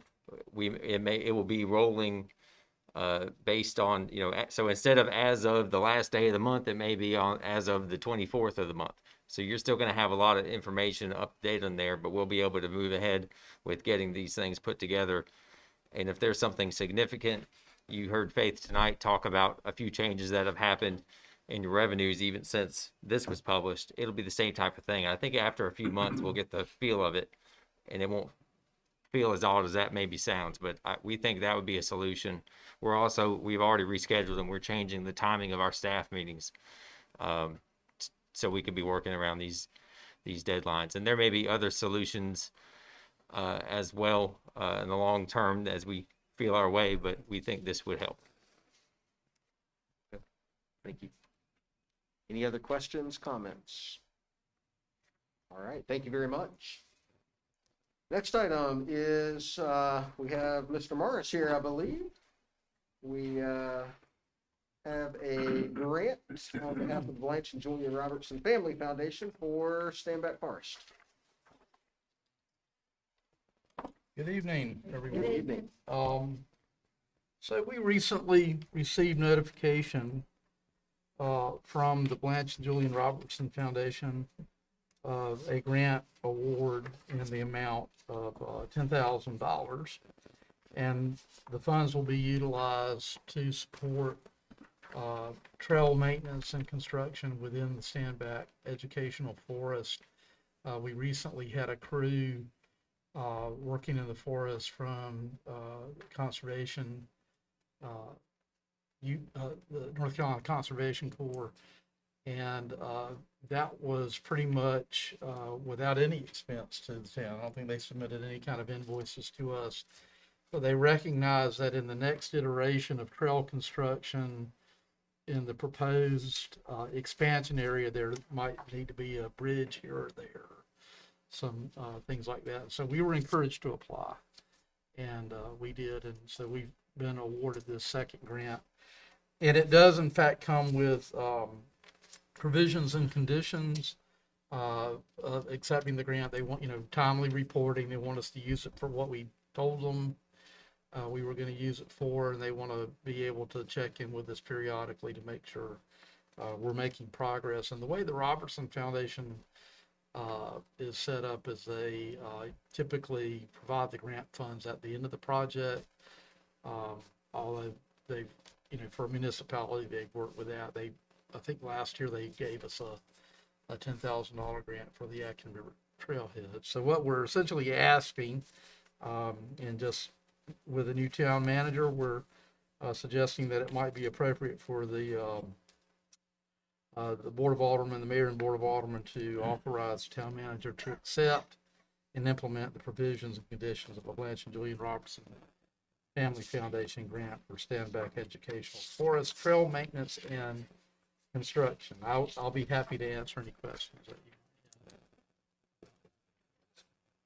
Thank you, Mr. Morris. Are there questions from the board? Do we actually own this new property now or not? Still in Jerry, you want to give an update on the? I'll do the best I can. We have been informed that the Clean Water Management Trust Fund approved the funding for the additional acquisition of property. And there is some private property involved, a local family real estate group that is selling the property to the Three Rivers Land Trust for a bargain sale. And I do not know the numbers at all. I know that that's being handled by others. Not committing to a timeline, but my thinking is that the funds have been allocated. There's really no reason that some of those legal aspects can't be dealt with over the summer. And so I guess sort of what I'm anticipating is that this fall, someone will come in and hand us a deed. That's just. And my understanding is the purchase of the other property outside of the Clean Water Management Trust Fund, that has also already been paid for by a local philanthropist through the land trust. So that paves the way for all of that to happen and the deed of trust to be given over to the town. So in other words, we're looking at possibly building a bridge. Do we contract that out? So I said that as an example. I don't know that it necessarily will require a bridge. Yeah. But when the Conservation Network team was here, Right. Their team leader, who is a gentleman, I don't recall his name, is a expert trail builder. And they went ahead and walked the property and started figuring out everything, where things need to go. And we just wanted to make sure that there was some money to buy materials. And so the team would actually build it if in fact, when they come back in the fall. But we're sort of, there's an incremental nature of things is that when we own the land, start building the trails, and we'll have some funds at our disposal this year to offset any expenses that might be associated with the construction. So. And Steve, the good news is we may actually be able to get a steel and concrete bridge for the same price as a wooden bridge. At that point in time, the way the wood prices are going. Don't know, you don't want to buy wood right now. Let me say, and I think the board knows this, that there is a tremendous amount of respect that is given to Mr. Standback from conservation organizations across the state. And I fully expect that whatever expenses are necessary, there will be funds made available to support this project. Well, whoever built that bridge down there next to the dam did a beautiful job. I don't think they did that, but they really did. So that was part of a Parks and Recreation Trust Fund. Well, Yes, and it was a grant, and I can find out for you, but there was a contractor that built it. did an excellent job. Yeah, they did a great job. Very good. Any other questions for Mr. Morris? Not about this, about something else. Okay, well, before we move on, is there a motion then to authorize the town manager and staff to accept and implement the grant of $10,000 from the Blanche? I can make a motion that we accept this money as far as the grant. All right, it's a motion by Mr. Miller. Is there a second? I'll second. Second by Mr. Morgan. Any further discussion? All in favor? Opposed? That's approved unanimously. Thank you, Mr. Morris. Mr. Morgan? Yeah, Joe, what have you heard on the trailhead on this side of the Wilcox Bridge? So, we're working diligently on that. We have in our budget roughly $120,000.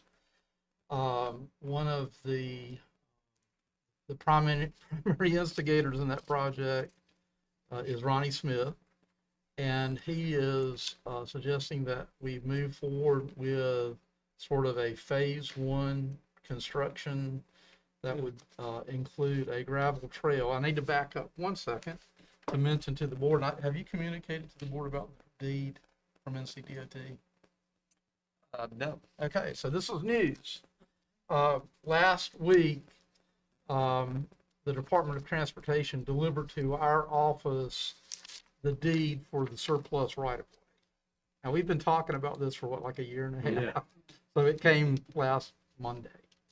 And I took it and recorded it. So you folks are the proud owners of a strip of land adjacent to Highway 29. And that's where the trailhead will be built. And so now that we own it, we have the ability to begin getting some construction drawings done. We have hired our surveyor, Norman Roblin, to go out and do a physical survey so that we know where the power lines are and the phone lines, the gas lines, all that stuff. And then Jeff Ashball, who is the designer with Alfred Benish and Company, he was the architect for the other side of the river, and he is putting together sort of a two-step plan which would allow us this summer perhaps to begin sort of a preliminary trail on our side, a gravel trail. It's being built on a highway subgrade. So compaction should not be an issue, since I think the bridge was installed in 1916 or something. It's had a lot of traffic since then. I think. I'm sorry? If I remember correctly. There used to be a bronze plaque on this end of Mm-hmm. it, and many years ago, somebody decided to remove it. So they actually have the bronze plaques in Davidson Oh, County. okay. They have them. I asked about that myself, and so they've got them in storage, and Good. I thought they're in someone safe had places. made Safe off places. Nevertheless, you know, it's very likely that between now and the end of the year that we'll have at least a phase one construction. And then we're talking about putting together a package for some of our other recreational needs in town. The new park, Plaza Park or Town Square, whatever we call it.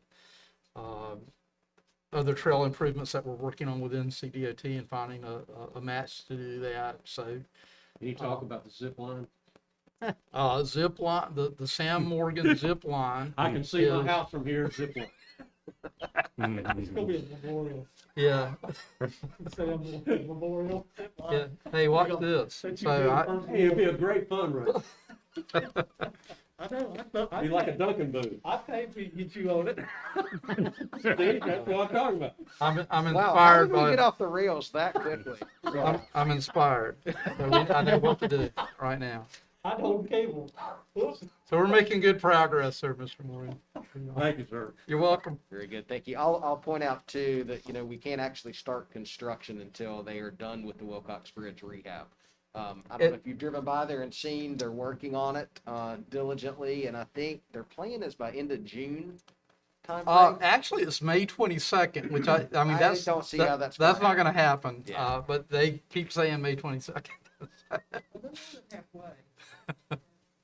So once they're complete with that, they will have rehabbed that little over $1 million into that project that Davidson County has put. I think they got some grant funding for it, but And so it actually reminds me, Mayor, that, one of the things that I've got to do for the town and of course involving all of you folks is that about 20 feet of Rowan County is owned by Davidson County at the end of the bridge.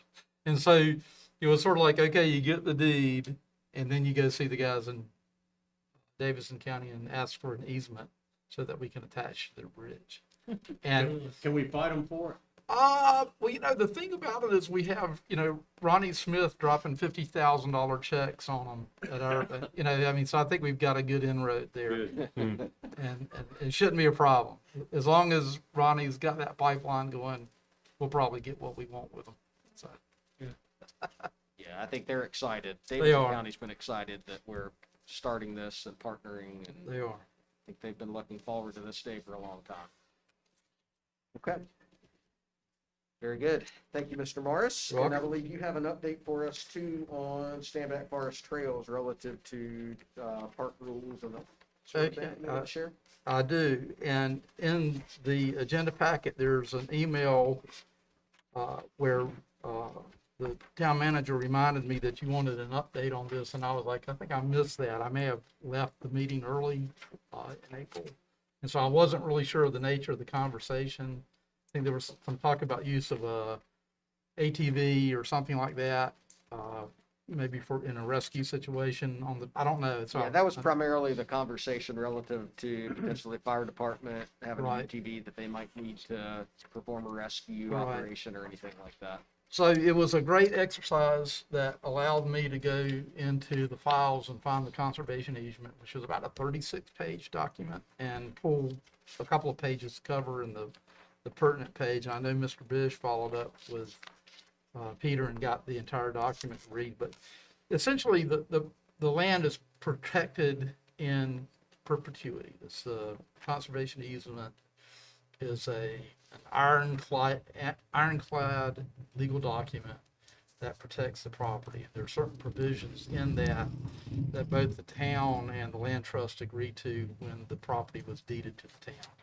And it goes to the recreational use and preservation of the land, which allows pathways and trails. And so any pathways and trails need to be of a pedestrian scale. Now, that doesn't mean that we can't control vegetation on either side of the trails that would allow, in an emergency situation, for the use of an all-terrain vehicle to get to someone. When there's an emergency, all bets are off. I mean, it's got to get to the person. And so there's ways that we can work with this as we look at our trail development.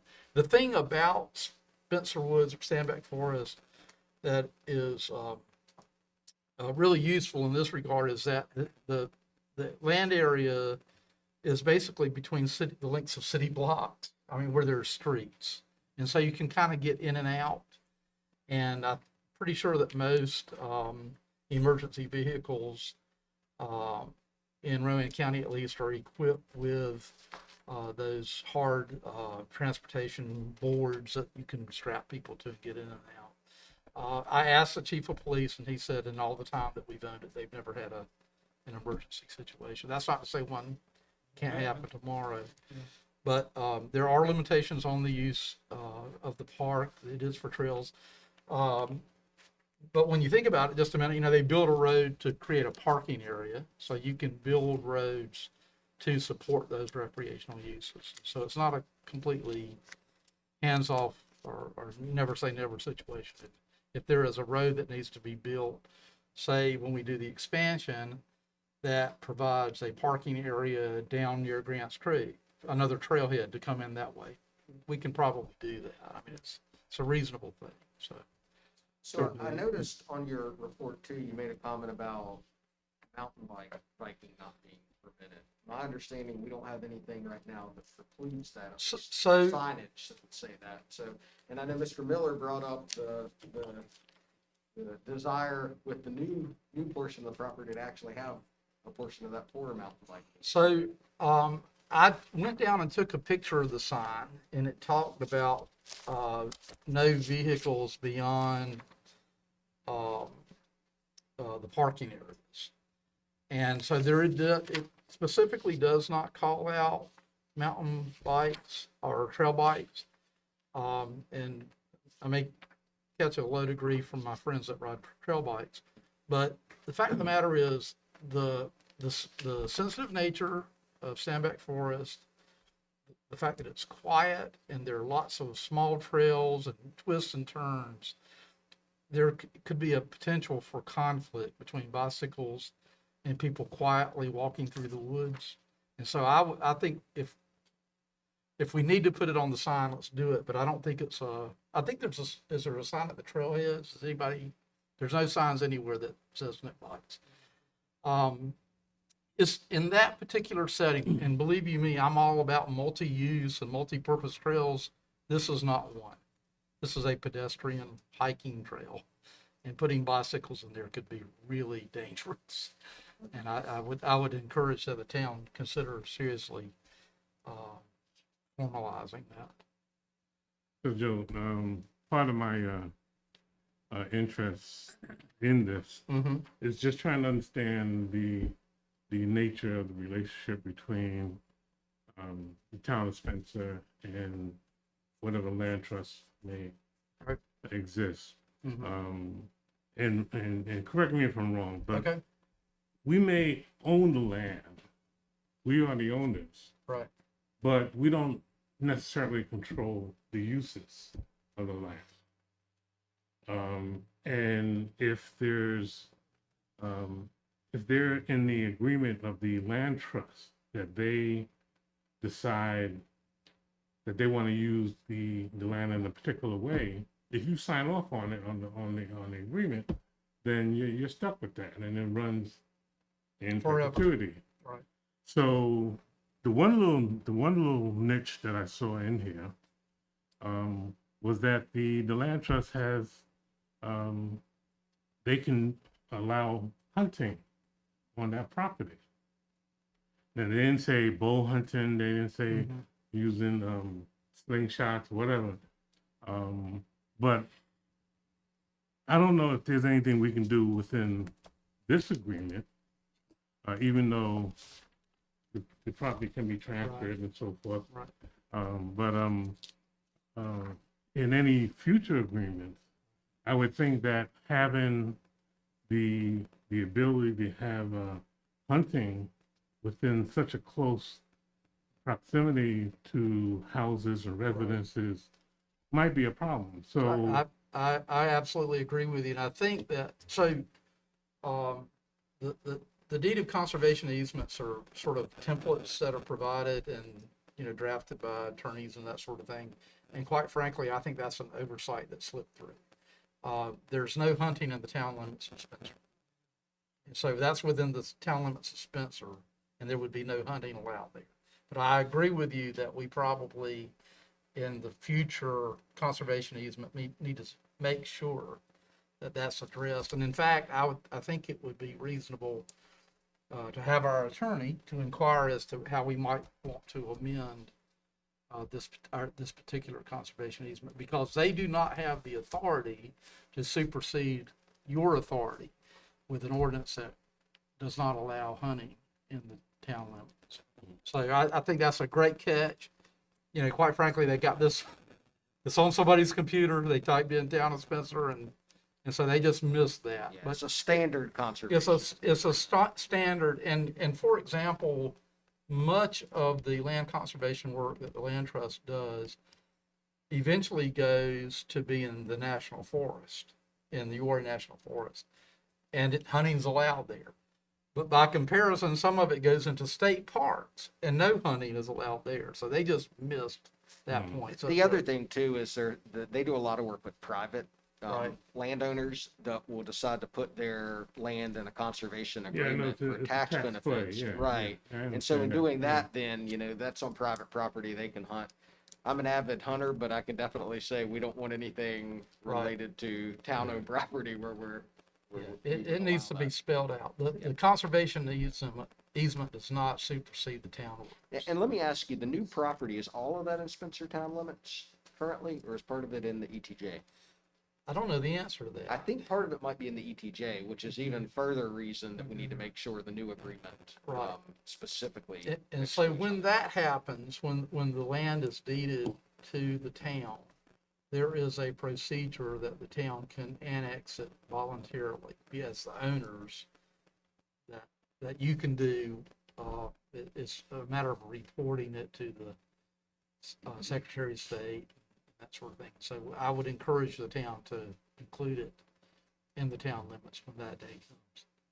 When we do that, if we voluntarily annex it, does that extend our ETJ out another mile?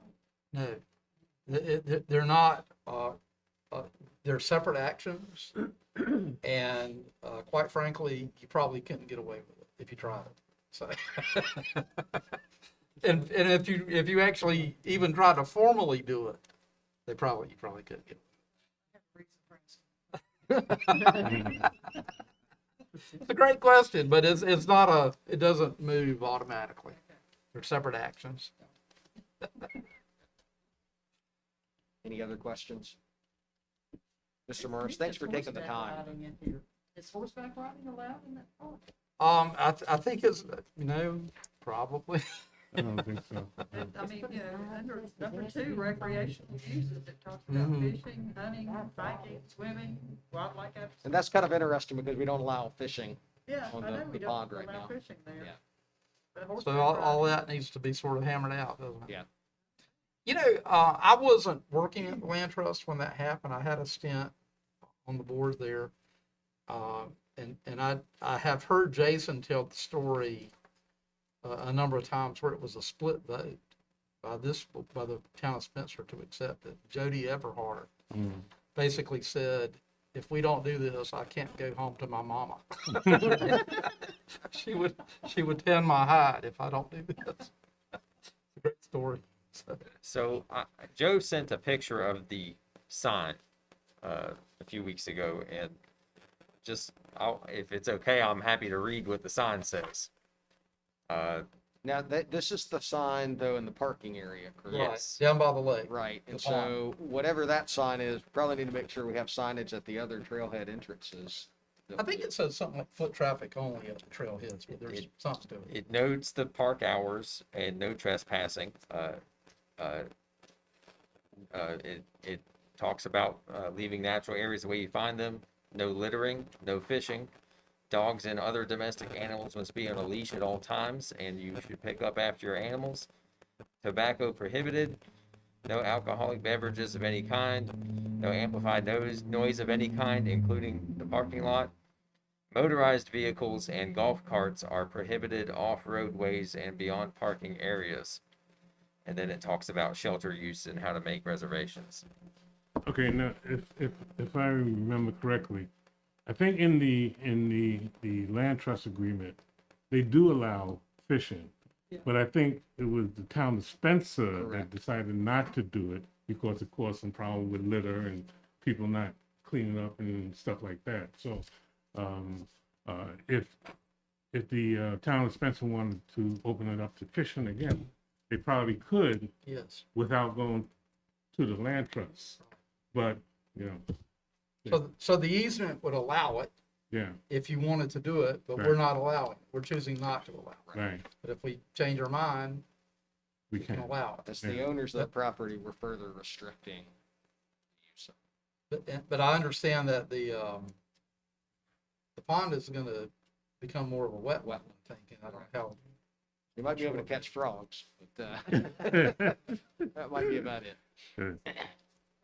Well, actually, I mean, we know somewhere within these 52 acres, we might be able to stock a pond or something like that and have fishing in that pond or something like that, So, who knows?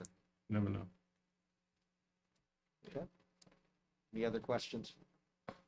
Joe, thanks for taking the time to look into it. Mayor, I think Yes. it was Tyler that came in? Yes. Okay, I'm gonna bring We this have to you. some drone photography of our new construction and also the Yadkin River, or the Okay. North Carolina Finishing Company site. I wasn't really sure who else could handle it. Thank you very much.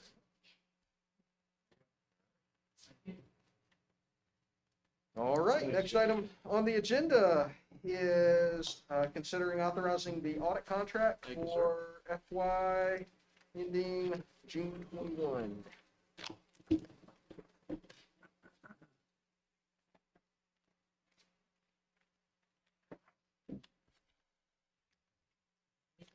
So Faith is back with us, and after your feedback last month, Faith went through the process of soliciting proposals from qualified firms, and we are recommending what is before you. I could flip to the right page, which would be an audit contract for fiscal year ending June 30, 2021 with RH CPAs, and I'll let Faith expand. I've sent out 8 bids, and I just sent them to a variety of different firms, small, medium, and large. And we got back 3 proposals and 1 letter saying that their plate was just basically full. And so out of the 3, RH came out on top. And out of 2, they were the less price. As you can see toward the back, on the cost breakdown, they gave us, now had they not given us a governmental discount, of course, they would have probably been the most. But they did give us a governmental discount, which ultimately brought them down about $2,500 less than the other bid. So for comparative purposes, well, I guess first of all, thank you to both of you for scrambling very quickly to put this out for bid at our direction from the last meeting. I know there were some concerns with timing and everything, and you both have delivered, so thank you for doing that. In comparison to our previous year's audit price, what is the differential that we're looking at? I think he was around, the previous auditor was around $4,500. This one, of course, is at $12,500. Now, one note though, that was just for the audit itself and not preparation of financial statements. Correct. And that, I think, I can't remember right off, but I think it might have been around 4 maybe for the financial statements, I think. Don't quote me on that. So about 8,500 total. Yeah. Okay. Even between the 2, they were still lower. So we're looking then at about $4,500 difference. And we, I think, as a board, we're prepared that we were going to have to pay more Right. in switching firms. I'm glad to see it's not any more than that. I feel confident in this firm. They have a lot of years' experience as a team, as a whole, in governmental audits. The team we'll be working with is based out of Lexington, even though they have other offices in Greensboro and Raleigh, Greensboro and Raleigh. Our managing auditor, like I said, he is the Lexington local, and the partner in charge, her office is in Greensboro, but they are a relationship-based firm, and if we have questions at any time, we go straight to them. We don't talk to our auditor. We have the managing auditor that answers our questions and things like that. So I feel confident that they'll do a good job for the town. All right, are there questions from the board? Have you worked with them before? Yes, ma'am, I do know who they are and I have in the past, so I can vouch for them. Other questions, comments from the board? No, you feel confident in them, then that's good enough for me. Okay, thank you. All right, is there a motion to approve the audit contract in the amount of $12,500 for FY21? Go Oh. ahead, you finish, you know what, you like, go ahead.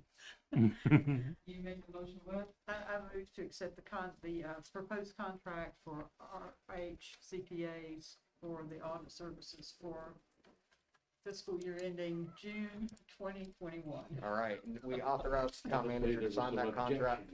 Pat, do we authorize the town manager to sign that Yes. contract? Yes. Okay. Sorry about that. All right, there's a motion by Ms. Sledge, second by Ms. Hovis. Any further discussion? All in favor? All opposed?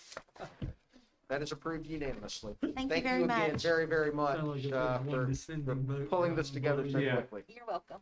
Thank you. And thank you for initiating. Because I think All right, next item is for the, to authorize the town manager to negotiate and execute a contract with AMT for a pavement condition survey. And again, we have Mr. Taylor back. All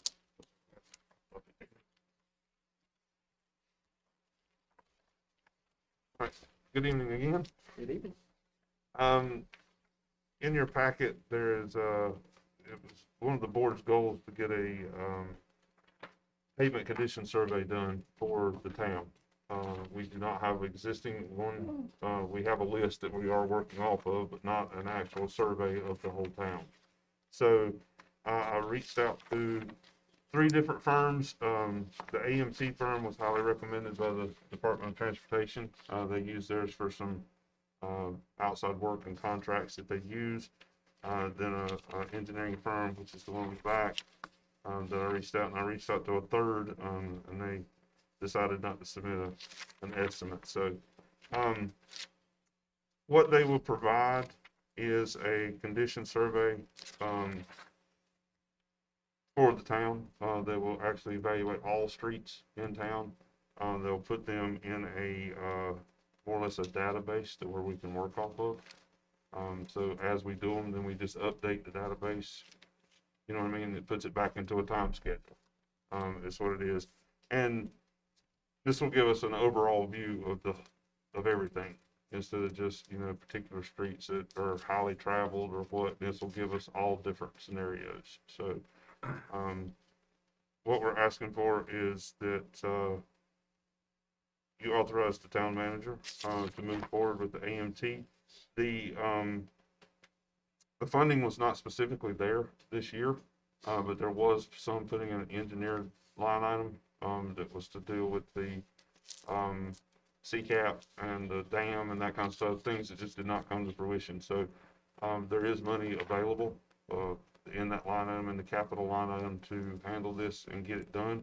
I talked to AMT, I believe it was yesterday, or day before, what's today, Tuesday? Last week, Friday. I don't know what day it is.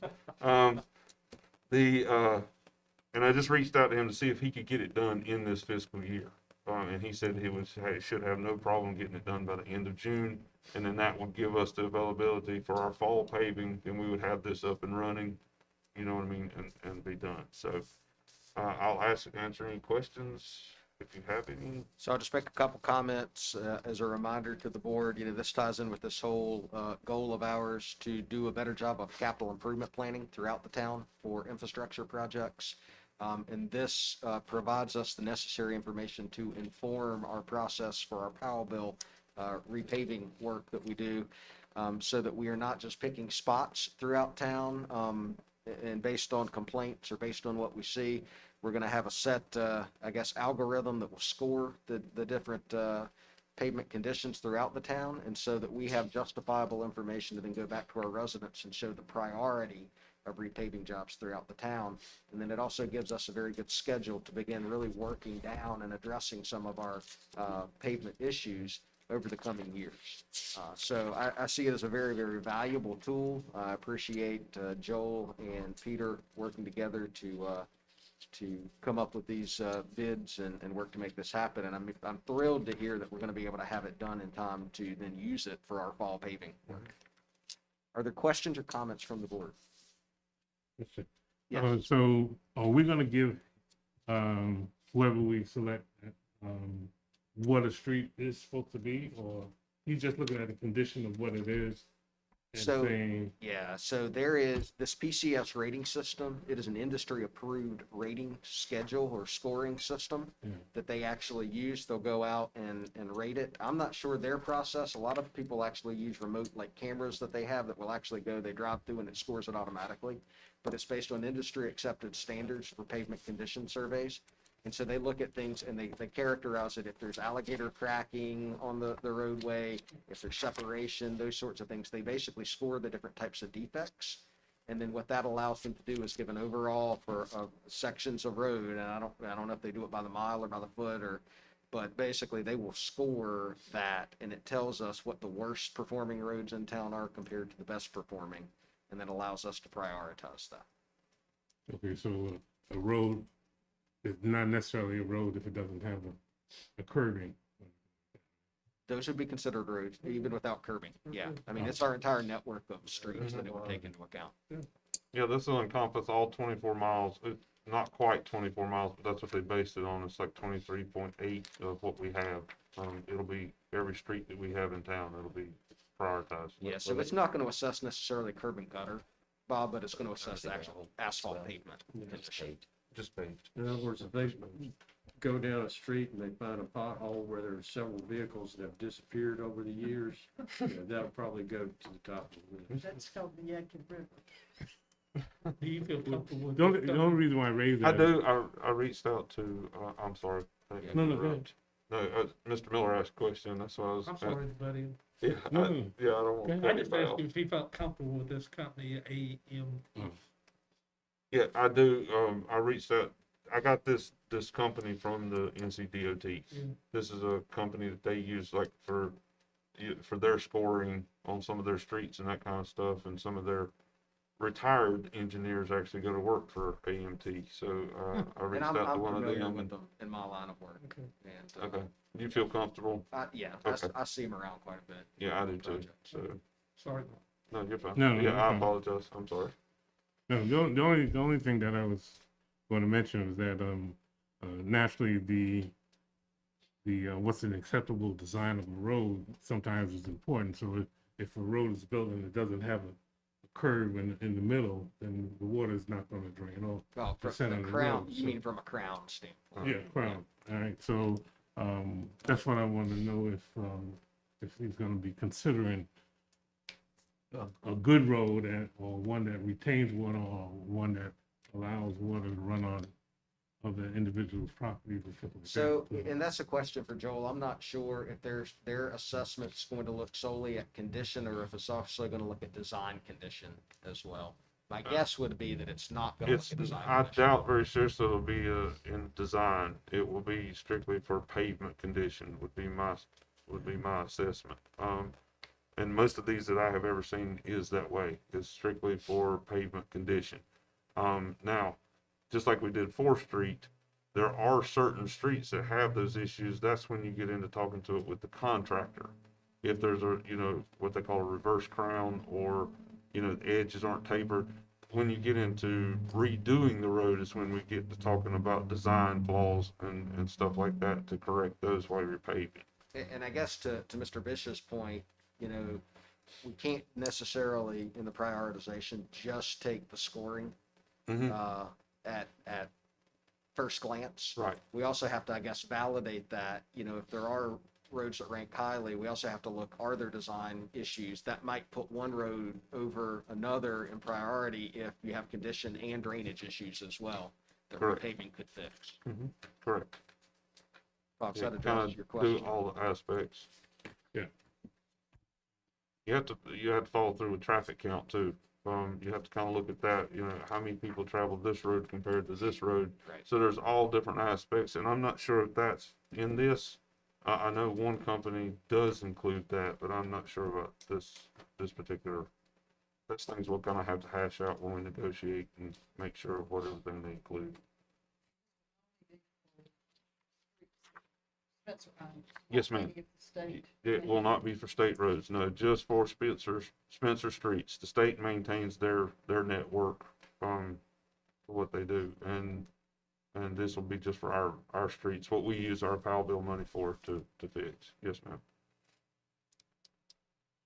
Any further questions?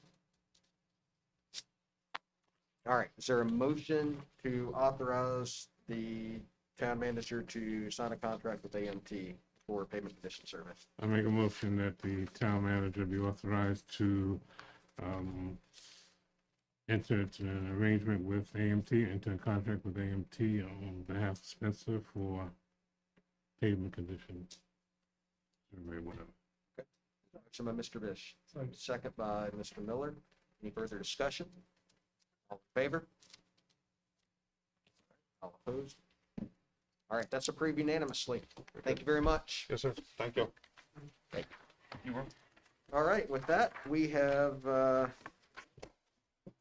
concluded our business, so we will now have requests and comments by the mayor and board members. Mayor Pro Tem.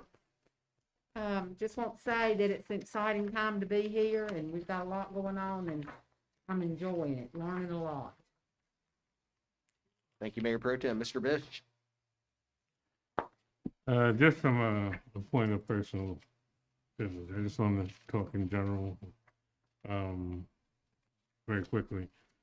I was up in New York over the last weekend, so I didn't enjoy it. I didn't participate in the activities they had in Spencer.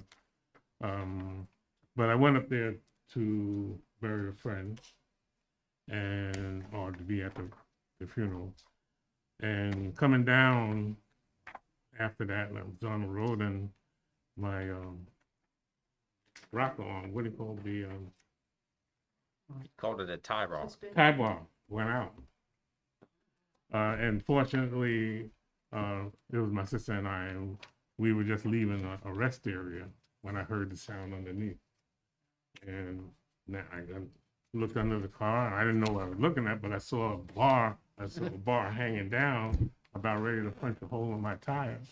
And I pulled over a trucker and asked him, "Is that what I think it is?" And he said, "Yeah." He said, "You're dead. You can't move." But to make a long story short, eventually we got it done through AAA that didn't allow people to ride with the tow truck driver, and I had my motorcycle on a trailer behind my truck, and they wouldn't pay for it. Anyway, so all those things got worked out, you know. And coming down, I got a text that another person, a neighbor of mine, had died here in Spencer. But things turned out all right. Life goes on, but I think we just really need to step back, take a pause, and be thankful for every moment, because we're not totally in control of all the things that happen to us or for us, and I think we just need to be grateful for that. I wish all the mothers a happy Mother's Day, and I wish everybody else life and happiness throughout. So anyway, that's it. Thank you, Mr. Bish. Ms. Sledge? That's enough.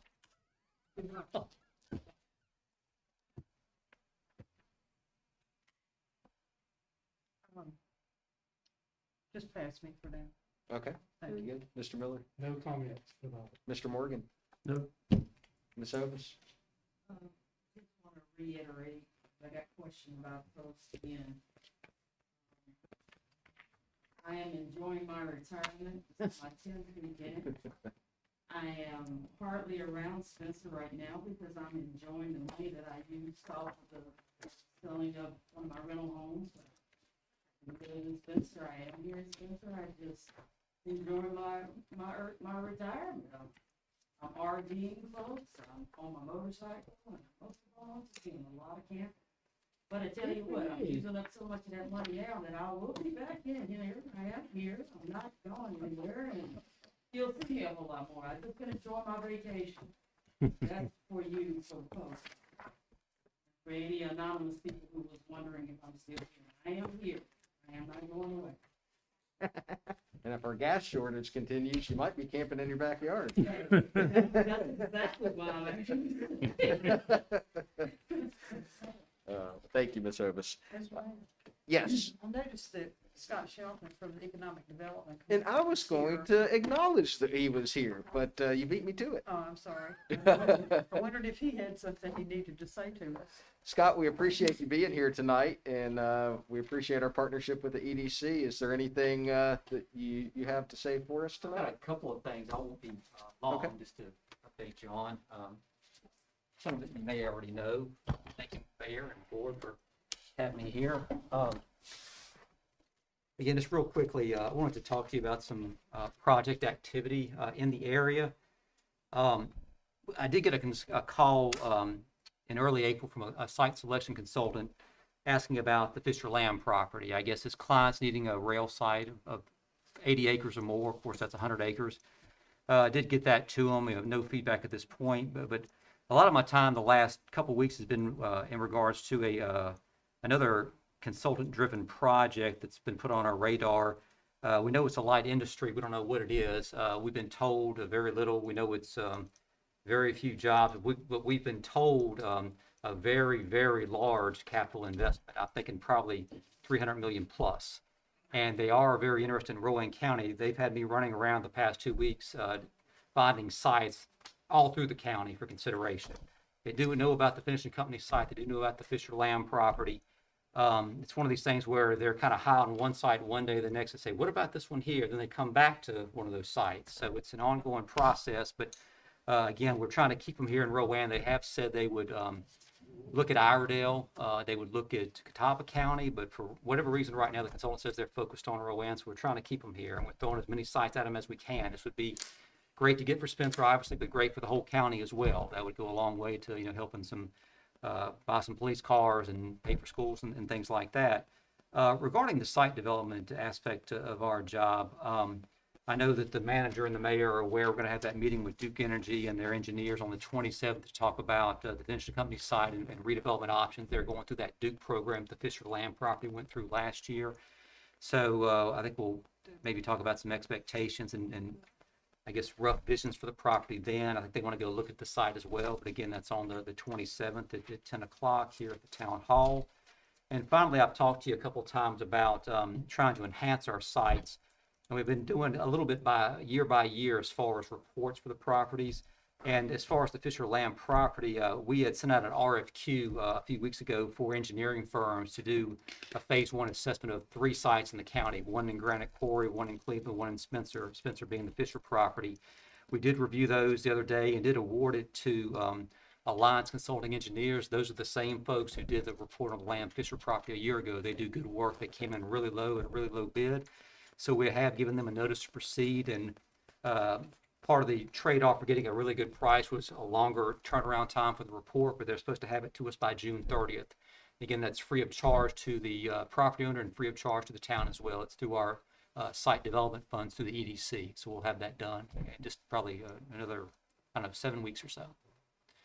So that's pretty much it for right now. Activity is really high just throughout the county. I know some folks mentioned about they didn't know what day of the week it is. We're kind of in that same boat right now, but it's a good time. And just to close, I'll remind you that our board meeting is Thursday at 3:30, virtual and in, well, not in person, but virtual.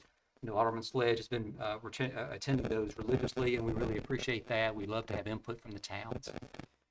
So I'll be glad to answer any questions you have. And again, thank you for your participation in the EDC. Well, thank you so much for coming tonight. We really, really appreciate it. I'll open it up for questions. I guess one of the questions, so I'll start with, is you all do so much for us, and we appreciate that. Is there anything the town can be doing for the EDC right now? No, I mean, just as far as direct help, no, I mean, we're through our Ford Rowan campaign, and of course the participation from the towns, we're very well funded now. We've added a marketing person in the last couple of months. He's a young man in his early 30s. He worked for several years for Wake Forest University's athletic department. He's very seasoned as far as marketing and communications. Done a great job already of getting a handle on that stuff. In the past, that had been done piecemeal by various staff members. I would do press releases. Someone else would do social media. He's hit the ground running and on all that. So I think we're pretty well staffed. I guess the only thing I can think of is just to continue to advocate for the EDC and what we do and how it rising tide lifts all boats. I mean, we try to include every town and the county as well. I know sometimes it seems like we don't, but we're out there every day working for every town in Rowan County. And the most important thing, of course, is to have product, buildings, sites.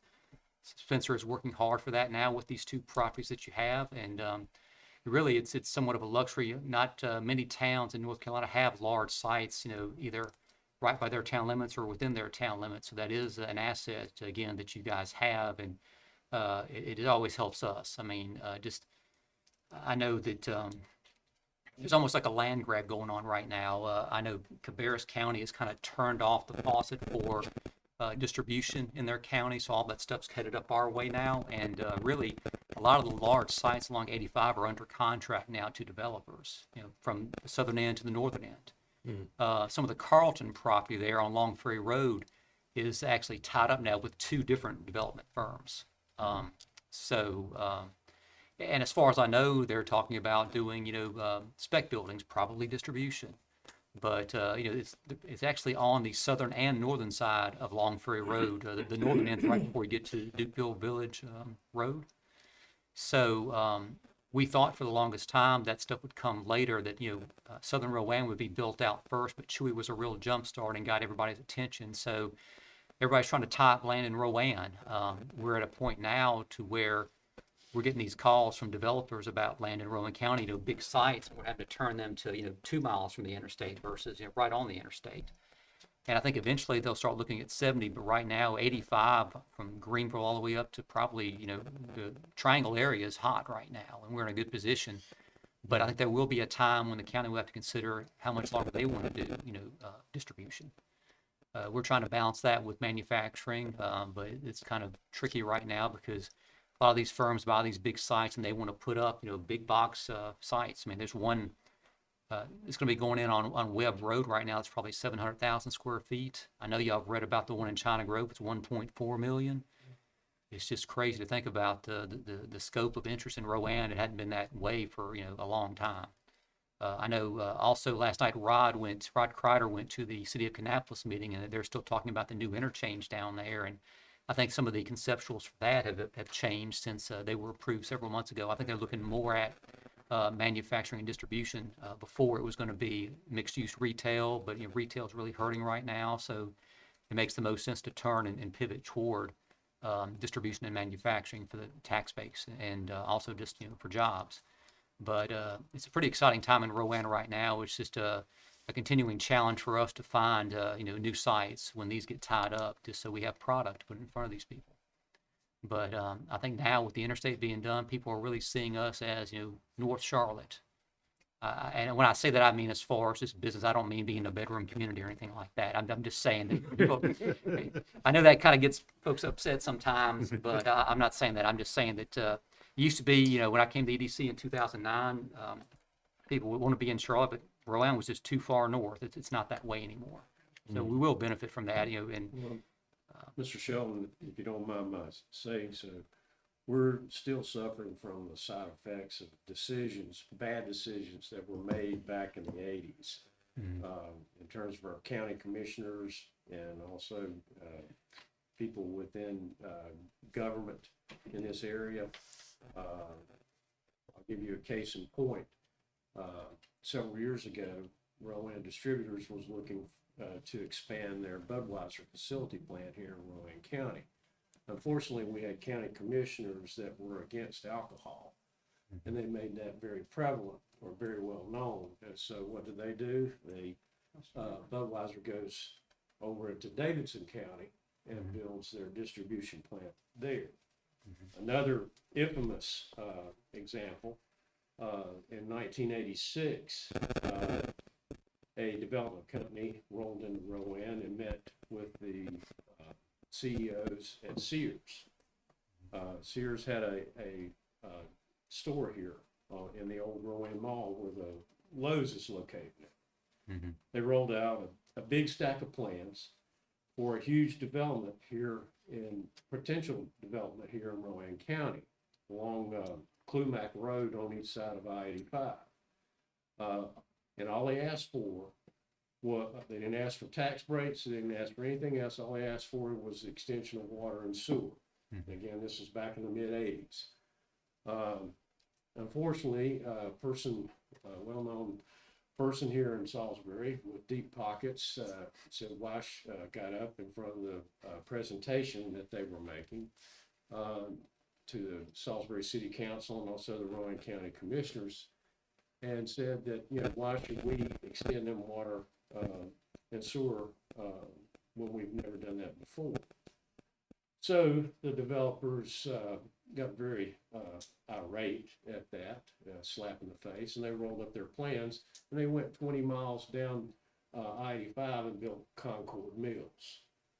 So there have been a lot of mistakes made here in Rowan County, and I would hope that those days are over and done with. But I strongly urge you to be very vigilant in terms of who's pulling the financial strings in this area. We want to grow, yeah, but we want to grow in a smart way. We want to hang on to what agricultural lands that we still have available. We want to, with our updating of our zoning ordinances and everything else, we want to be prepared so that we don't wind up in a situation where we have uncontrolled growth like they do in Mooresville and various parts of Concord and in Charlotte. We want to maintain our identity without getting steamrolled by outside investments, but we also want to be known that we're open and we want people to come here. We need businesses. We keep losing them. We need businesses. We need restaurants. We need industry. And we're so fortunate that we have property that was previous industry that could be repurposed for that. So Yeah, there's a lot of interest in the old Celanese plant. We've shown that several times, and to Alderman Morgan's point, I have heard some of those stories before. Some of y'all knew Milton Pridgeon, the late Milton Pridgeon. He was on this board for several years. He told me a different story years ago about, I think it was a dog food company that I guess was looking at Spencer and didn't come for various reasons. Milton told me all of them, but I won't repeat them here. But Milton tells you what he thought most of the time. But yeah, I mean, climate is very important. I mean, we've had some image problems in Rowan for years, and I think that the leadership has worked hard to try to turn those around. They can't turn them around overnight, but I think our perception has changed quite a bit. But I understand where you're coming from as far as wanting to have control of growth. We definitely don't want a Mooresville. I think the biggest challenge we're going to have really in the immediate future is transportation infrastructure. As these interchanges get built up, Long Ferry Road, for example, I mean, trying to plan that's going to be key, I think, to trying to maintain a quality of life around here. So it's always important to be proactive. I know DOT requires, studies for these uses, but it's important to be proactive as far as trying to, make our points clear as to what we, would like to see as far as, roads, turn lanes, signals, everything to try to reduce that. Because really, I think it's one of the biggest things that I think you're aware, traffic turns off a lot of people pretty quickly, and we really don't want to have that if we can avoid it. But I think that's going to be key for the time being. These are some things we haven't had to address in a while because we haven't been to the bell of the ball in a long time, but we're kind of getting there now. But yeah, we continue to understand as far as our towns wanting to maintain that quality of life. That is, we understand that's important to the town, so it's important to us. So, and also too, for the towns to grow, for the tax base to grow. I mean, something else we try to do with a lot of these companies, if a community has an ETJ, if there's property that these companies are looking at, we stress to them that the town is likely going to require you guys to petition to annex, to tie on to utilities, because we understand the importance of adding to the tax base, and not just the county, but the towns as well. So we will advocate for that as much as we can to see towns grow as well. So. Very good. Well, thanks for all the work that you're doing and your partnership again. And I'll say, as we're talking about like with what Alderman Morgan was saying, we're getting ready next year to embark on an update of our comprehensive plan, and we will look to the EDC to be a partner in that planning process. Yeah, we look forward to participating. We thank you for your time, and again, thank you for your participation in the EDC. So. All right. Thank you very much. Thank you. All right. And with that, the only other comment I have is tomorrow evening I'll be participating in the Central Carolina Council of Governments quarterly meeting that they have. So I will be involved with that. And then other than that, I don't have anything else to report. We'll get an update on times for Saturday. I hope you can all participate, at least for a little bit. And appreciate all that each one of you are doing. I know you live very busy lives, and you have lots of things outside of your commitment to the town. But I appreciate the time that you invest in meeting and preparing for meetings, and enjoy being able to work alongside you. So thank you all. And with that, is there a motion to adjourn? So move. Motion by Mr. Morgan. Is there a second? Second by Ms. Hovis. All in favor? All opposed? All right. We stand adjourned.